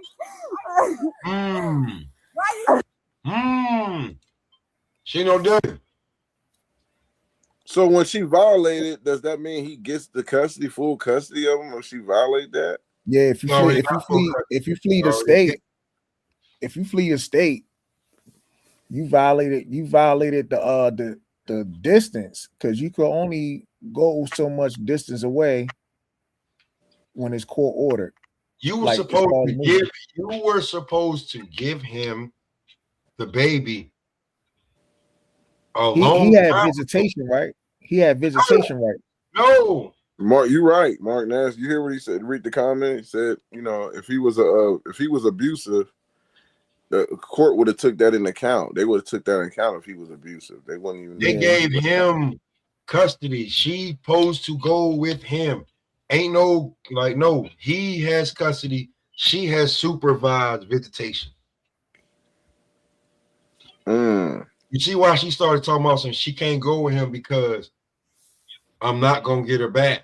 You know you're not gonna get her back, bitch. You've been doing a bunch of shit. Yeah. So that's crazy. You've been doing a bunch of shit. That's cool. You know, it's crazy. But my situation, when I had, I was going through it with one of the women I thought was my baby mom. Man, she had me going through hell for like when we separated. My daughter was 3, but you know she stopped not letting me see her. So her mom was actually letting me see her when I go to the house with her mom. She would drop her off with her mom. Her mom would call me so I could see her at times. But I got tired of doing that, man. And I said, you know what? I'm gonna go to court because she ain't even letting me see my daughter. She had like I'm just some bad guy. So I had to go take a DNA test. I had to get swiped. I was filing for split custody, man. That's what I went to court for. Man, I was at work and she called me crying. Like, I'm like, what happened? Everything all right? What's going on? You don't think something happened to my daughter? She crying because she got the results first. I was at work. The results was in the mail too. Mine. Tell me it's not yours. I'm like, what? What? It's not You like, what? Oh, I just saved a whole bunch of money by signing my No, but I'm gonna keep it a buck. Man. I was so attached to that little girl. I told her, like, I felt like it was still my daughter, but I had the power in my hand to just throw the whole thing away. But I was a part of that girl's life. She called me daddy. So that was the first time where I showed mercy on her and I didn't have to deal with her. So I was thinking like, damn, I don't really have to deal with this girl no more. This is really crazy. I'm gonna tell you why you can't show mercy. I got another one. I got another one. This is why you can't show mercy, and you got to be good to your kids now. I got another one. And this is you got. But it's different when you in that situation. Like, it's one thing we can say, oh, nah, you find out it's yours. No, bro. If you invested it in a child 3 or 4 years old and you find out it's not yours, you're not walking away the next day you find out it's not yours. No. That's just not happening. But now hold on. Let me finish this one right here is straight out the trailer park. So over there, like that's true, Morgan ass. Sometimes the chick just want the man back and use the kid as hard as you. Sometimes they just want it. Sometimes they just try to trap you and shit. Yeah, he is absolutely right. They want you to go to jail to prove that they can just get you to go to jail because they're gonna believe. Now, watch this right here. Now, mind you, homie, like the white chick, she know what she is, and she know that she thinks she can get away with some shit because she got the wagon. Trust me. Watch this shit right here. An officer in Ohio rushed to a residence for an active domestic violence Dang, call. nigga, do you Earlier, watch all Ohio content? That's right, dang. Nigga, just watch all Ohio content. A lot of the body cam become Trump. See, the Midwest, catching all that stuff. You trying to listen. It be Atlanta and Ohio that be on the. Dang, bro.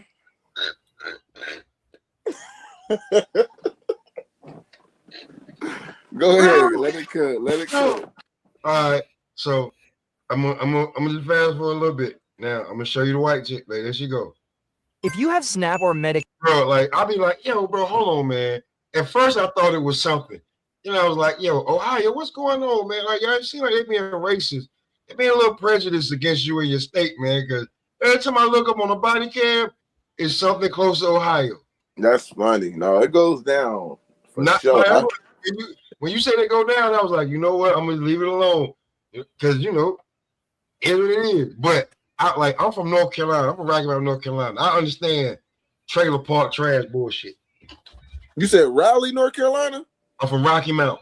Rocky, okay, that's what's up. Yeah, from Rocky Mount. That's like a country spot, right? Mm-hmm. Yeah, definitely. Like, but country. Yeah, I knew this one cat from Rocky Mount. I done had a couple. They got some good football come out of Rocky Mountain, bro. High school. Yeah. They got some great players that come out of Rocky Mountain, dog. So but this right here, this is why being a good parent will save you. Real talk. have you guys been drinking tonight? No, I haven't drank anything. Has he been drinking? He's been drinking. Okay. Well, hold on. I'll go talk to him. He can come out here and talk to you. Well, I want to separate you guys. So if you go in there, you're just gonna call. Mind you see the wagon. That's the confidence the bitch thinks she can get away with whatever the fuck she want. Ohio, tell me I'm lying. No, you ain't lying. You saw the wagon on, like, all right, so that now you think why she got the confidence. Cool. You're just gonna stir the situation back up. This is my house, though, with my kids in there. So I'm going to go inside. Not your house, his house.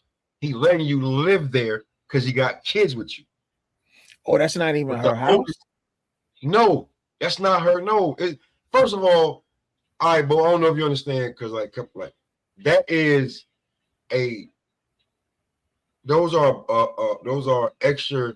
Those are two single wides put together, right? To make it seem like it's an apartment. He don't own down there. These windows right here are his shit from there. He has a certain amount of it's like an apartment complex. Yeah. I see the other stair entry over there. You know what I'm saying? Yeah. So you don't, it's not yours, it's his. He worked for that. He got all this shit. All of this shit around here is his shit. You're just here. Are they married? No. He got kids by her, and you can see why.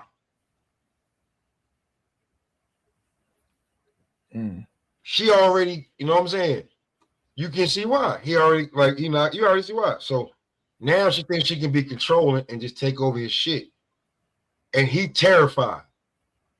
You know what I'm saying? The man done had like brain surgery and all type of shit. He ain't trying to go to jail over no bitch that's done some shit. But luckily, his son, like, watch this shit. Then he can come out here because he can explain his side of the story and do whatever the fuck he has to do. But that's exactly what happened. So. Well, I mean, I can't just talk to one person and take their side. I want to talk to him Can too. he come out here and talk Sure, to he you? can come out here and we'll split you guys up. With my kids. No, I'm She said that's her house, but she not. You want to come out and talk? Thank you, my nigga. Talk to me now. Hey, My son's right here. Come out and talk to me now. No, my son was. Come out and talk to me. Tell me your Neighbors and side. everything will tell Listen, you gotta calm down. No, I'm at. Go back inside because I told. Listen, I said I'll talk to him separate. You said you want to go inside, so go inside. Go inside. No, they was not. Go inside. This is my home, sir. I am so sorry for. Come down here so I can talk to you. Dad, dude, this is crazy. So basically, they're gonna put him in cuffs and sit him in the back of the damn cop car. You already losing. Like, it don't matter if you black or fucking white, bro. I just want to prove to that, like, I do watch. Like, it don't matter if you black or white. That's his shit that she trying to basically take fucking over. And just because it's what's like, they put him in the back seat, right? Now, then they talk to his son. Like, she didn't fold it. You know, you let me see it. Hang on, dude. Where'd she hit you at? She hit me right here in my head. Okay. In the back of my head. So I never touched her. So how did her chin get all red right here? Her chin got red. Yeah, like her jaw right here. She slipped right here. Ask them, ask my son. Didn't hit her. Did not. I would never hit her. Here. I want to talk to him on his own. Yeah, that's fine. You need to go and go over there. Go sit in the car while I talk to your son. What type of shit is that? But luckily, his son is old enough. You see what I'm saying? It don't matter, bro. These are white people. It's not. This ain't just niggas. See what I'm saying? So, bro, you gotta be fucking careful. Watch this shit. Can you tell us what happened, buddy? I heard. Stop. So I was sitting on my phone on the couch, and then I heard Brittany on the phone yelling at my dad to get home. And then No, go back inside real quick. We're talking to everybody separately. You're talking to a child? Yeah, I am. Go back inside.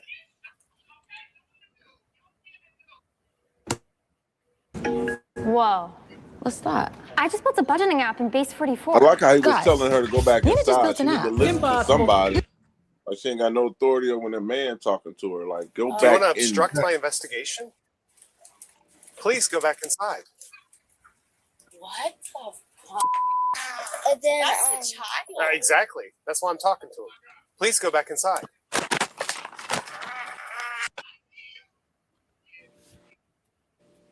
So the son if the son don't save him, watch this shit. This shit gonna be funny as hell. And then I heard like Brittany yelling, and then she came out of the door, and then I heard them screaming, and I looked out the window, and then I seen Brittany hit a punch in my dad, like blocked it like that, and then my dad kind of pushed her off a little bit, and then that was it. And then my dad came in yelling and saying, he was gonna call the police, and Bernie kept on saying she was gonna call the police. Does that make sense for what she told you? Oh, what she's saying is complete opposite. She says she was out here because he was in the truck or whatever, and then that they got into an argument. He hit her and she fell on the ground. Did she But fall then- on the ground at all? But his and his story is the same. Yeah. So I'm good with that. yeah. Take this. Yep. We're gonna step inside here and talk to you real quick. Oop, is your dog gonna bite? No, he's not gonna bite. Okay. I hope not. He wants to press charges on me.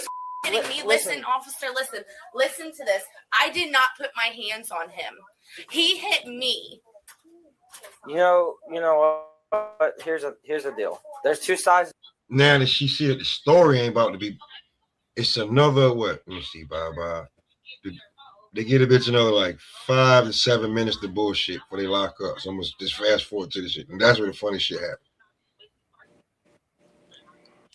Make it as simple as possible explaining it to you.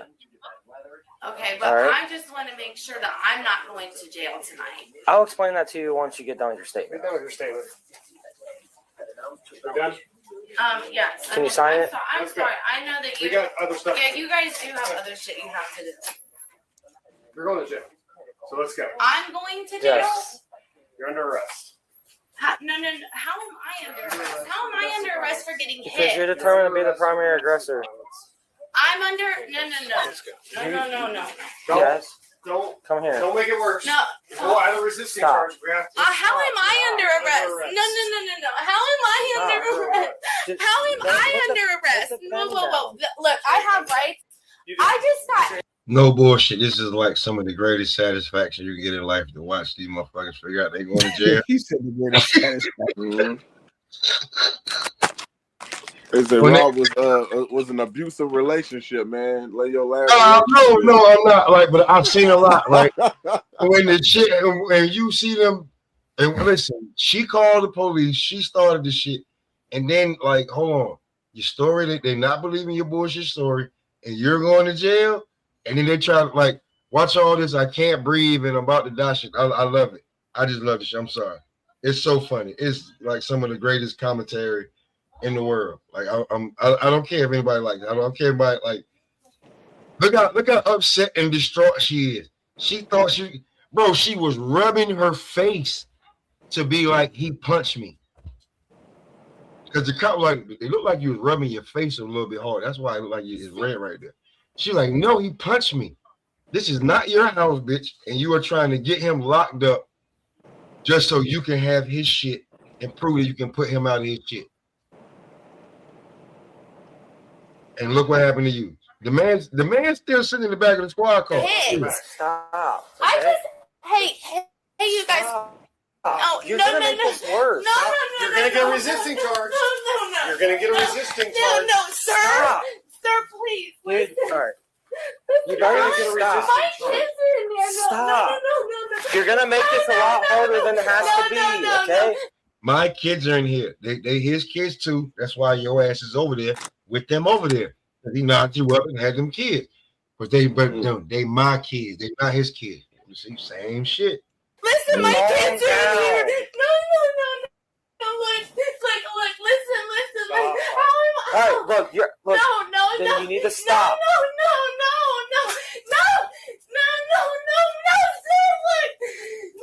sir, look.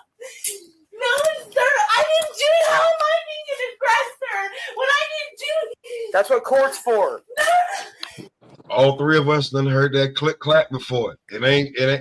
But the hearing on her is satisfying than a motherfucker. I can tell you no lie. No. That's what court's for. Stop. No. Help me. Stop it. Oh my God. Now you're getting a resisting charge. You're under arrest for domestic. I didn't do anything like that. Keep it going. It's gonna be Oh obstructing. my God. I got hit. No, sir. Sir, I didn't do anything. Now you're gonna arrest a female. No, sir, please. I'm not trying to waste you guys' time. I'm just gonna. The wagon ain't gonna save you tonight, baby. The wagon not gonna save you tonight. You're going to jail. Come on. There you go. How am I? No shoes. Get your ass out there. We're bringing you shoes. Reality is hitting her right now in the face, boy. Right now, bro. No, John! My kids are in there. You calling for him? He in the back of a squad car because of what you said. Damn. And it's raining outside. And it's raining. Oh, it's open. Where is he? Get in there. No. Sit. How am I getting my? Now you worry about where I would have told her no shoes, on. nothing. I would have told her Ohio runs jails and slammed the door. We run the jails too. Slap. You hold me out of this. No. How Put your foot in. How are you? Once she figured out the wagon wasn't saving her, it was a motherfucking rap. Just be truthfully honest with you. When she figured out like the wagon, The Opera browser sponsor have just upgraded. What was she gonna do? Nothing. You're going to jail. We don't care about your wagon. You're going to jail.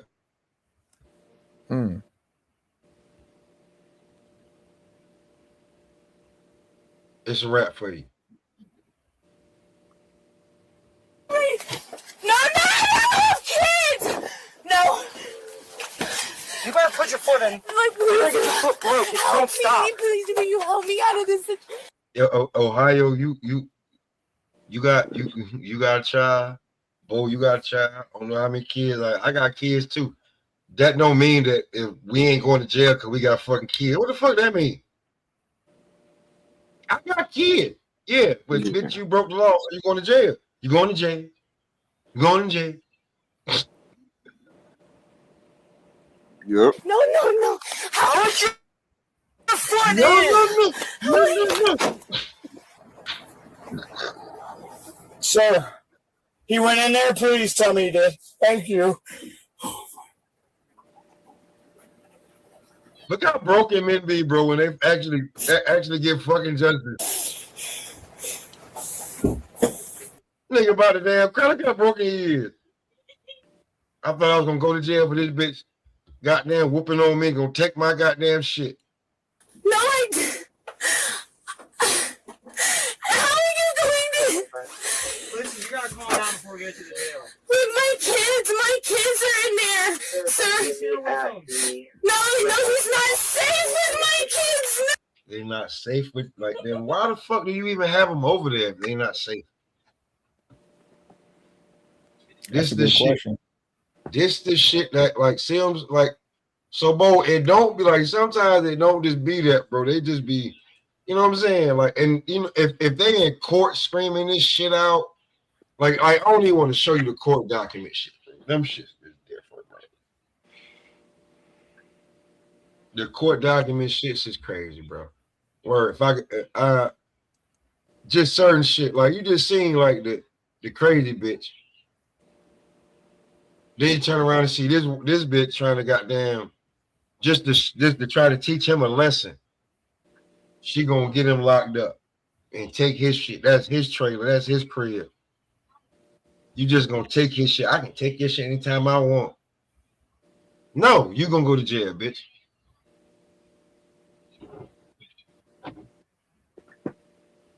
And if you don't got the resources, or luckily your son ain't there, that's not, you know what I'm saying, it's gonna vouch for you, you're gonna be fucked.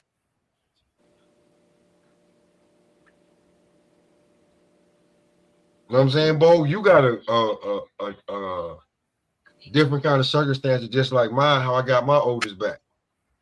You know what I'm saying? Her mother wasn't even going to see her. She was staying with the grandmother. The grandmother said, I can't take care of her. I got a phone call from the head of social services. Hey, do you want Jasmine? Yeah, send her here. Before they send her to damn a foster home. When I found out my daughter wasn't mine, I still took the responsibility. Said I'm gonna take on that, and but I had so much control over it, man. There was no drama, and anytime I wanted to get her, I got her. But then I say about 2 months into it, she went back to doing that again where I couldn't see her. And she said she got with a dude who didn't like me and all that. So she pretty much, this dude that she was moving in with, so-called had a beef with me where I couldn't see my little girl. So that's when I ended the whole thing, bro. There was no need for me to even, continue it because I can't go to court no more. She ain't my daughter. You know what I mean? So they removed your name from the birth certificate and everything? No. Good question. That's a very good question, bro. True story leading up to that.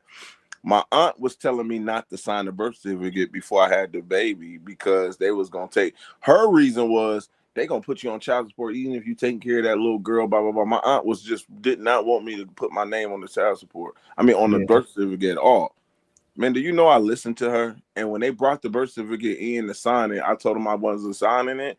And she looked at me, but she wasn't shocked. She was just okay. She didn't give me no back talk or nothing, bro. She was okay with it. And that was a moment I went back and thought about when I didn't sign it. It was almost like she knew that she thought I probably knew something, but she didn't get mad or nothing, bro. But I give my aunt all the praises because if she didn't tell me that and brought that pregnant in my mind, I probably would have been on that birth certificate, but I didn't sign it. My aunt, shout out to her, man, but my aunt told me not to sign that, and I didn't. Mark Nash said J.J. Arrington, Camarion Johnson, Yancey Thigpen, all from Rocky Mount. That's a fact. Oh, he knows. Yeah, he knows. Yeah. We had some players from North Carolina. I'm a Tar Heel, football and basketball. We had some Rocky Mountain players that came that was from there that played on the football team too, man. So yeah, Rocky Mountain got some talent, man. They got some guys. You know what I mean? I'm gonna be real with you. We got Phil Ford and I remember going at the high school. We had Phil Ford and Buck Williams. Jersey retired in there, but the only one we respected was Phil Ford. Dang, yeah, Phil was that dude, bro. Julius Peppers. Yeah, we didn't respect. Hold on, Nash know a lot about. Ain't he from the Atlanta area, man? How you? Nah, he's from Rocky Mount. He from Rocky Mount too. Oh, yeah, you know what? He's from Bucktown. Hold on, who I'm mixing? Okay, who from the Georgia area? I'm trying to remember who's from the Georgia area. I'm trying to think. Dang, I thought somebody else. It's called Will Riley, but the covered boxing, bro. It's Mark Nash. It's Bucktown. Mark Nash from Bucktown. Nash, didn't he go to Japan with Brian Norman and them? I know I ain't tripping. I thought he was from Atlanta all that time, bro.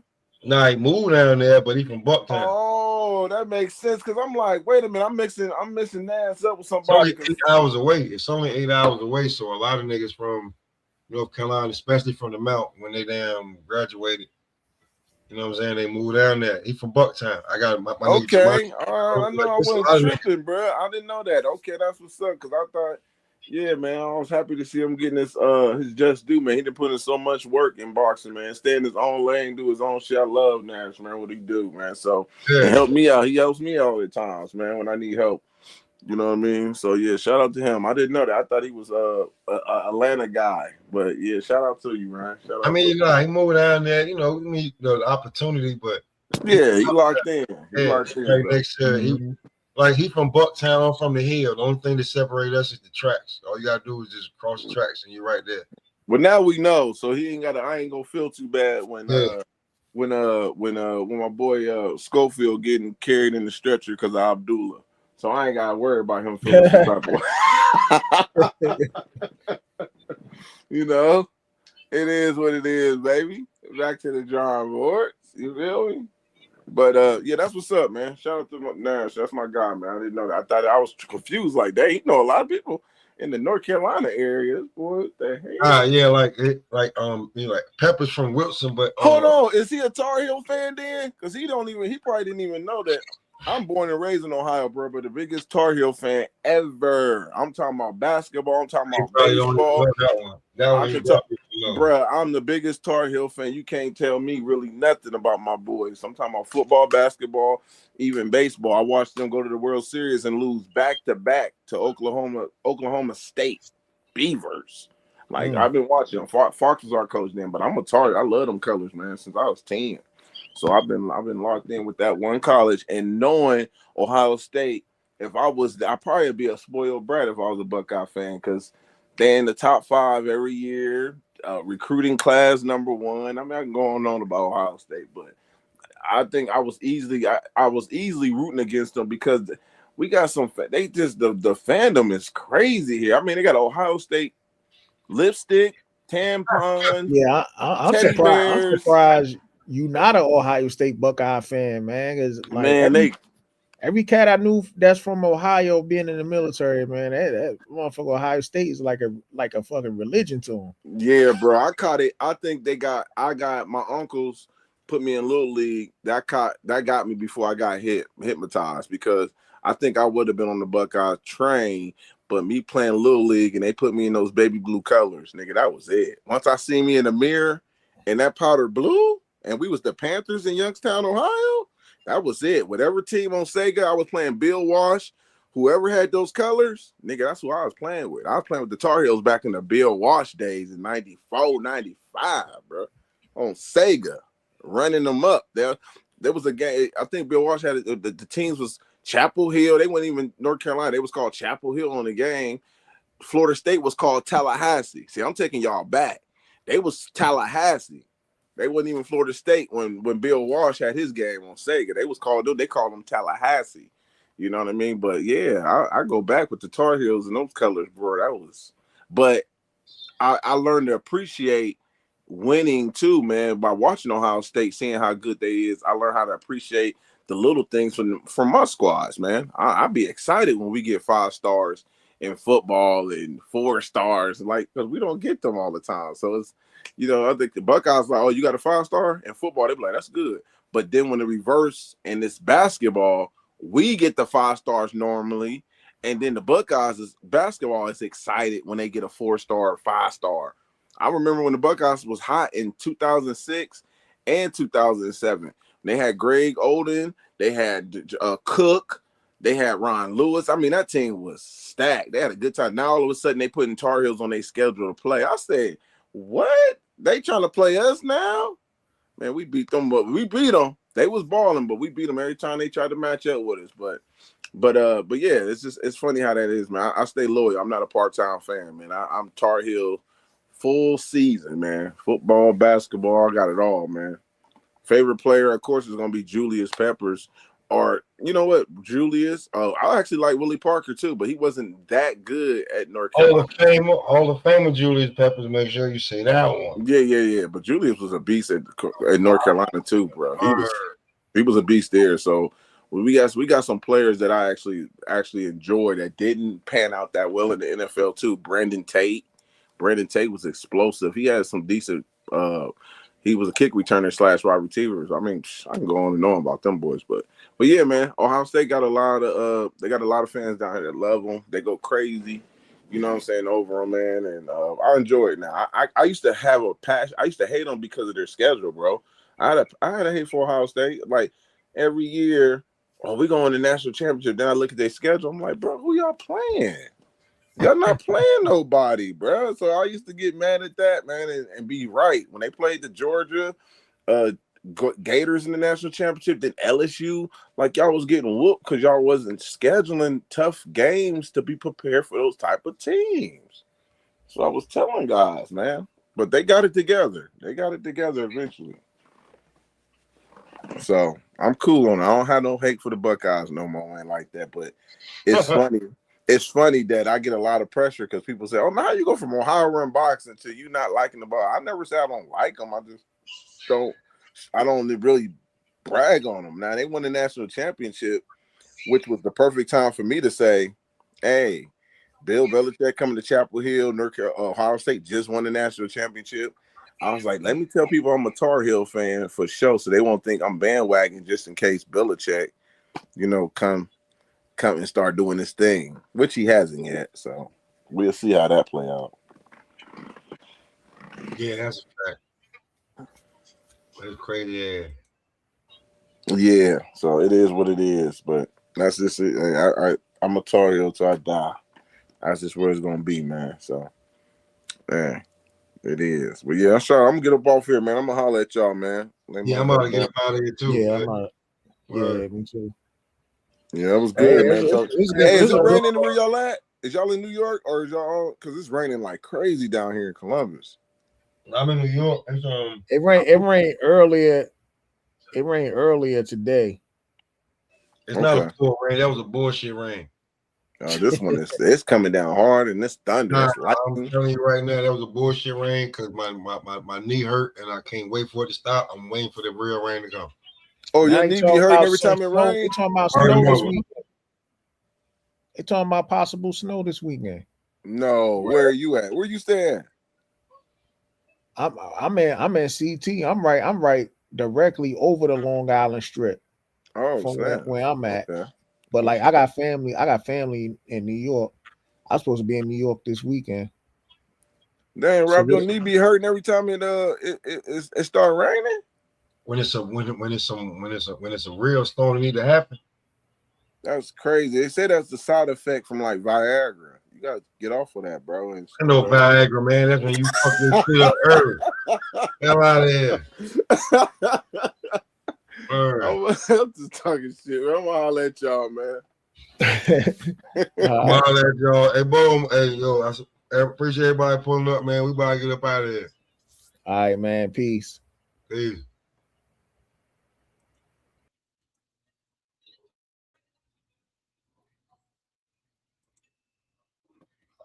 Appreciate everybody pulling up, man.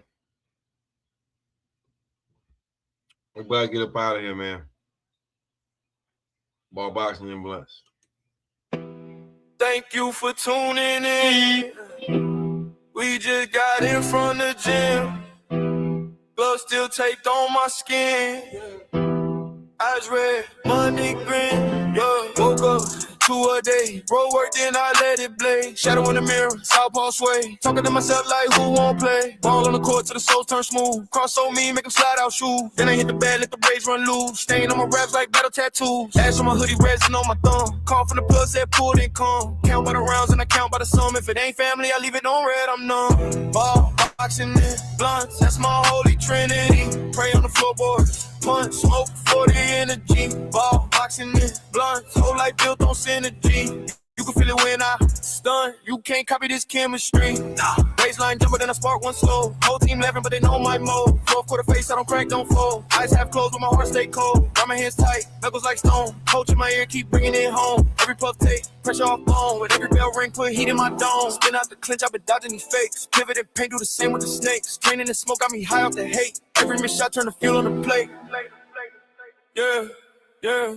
Ball, boxing, and blunts, that's my holy trinity. Pray on the floorboards. Punch, smoke for the energy. Ball, boxing, and blunts. Whole life built on synergy. You can feel it when I stun. You can't copy this chemistry. Thank you for tuning in. You just watch how the storm begin. From the part lights to the ring. From the lighter to the wind. Ball, boxing, and blunts, that's my holy trinity. Pray on the floorboards, punch, smoke for the energy. Ball, boxing, and blunts, whole life built on synergy. You can feel it when I stun.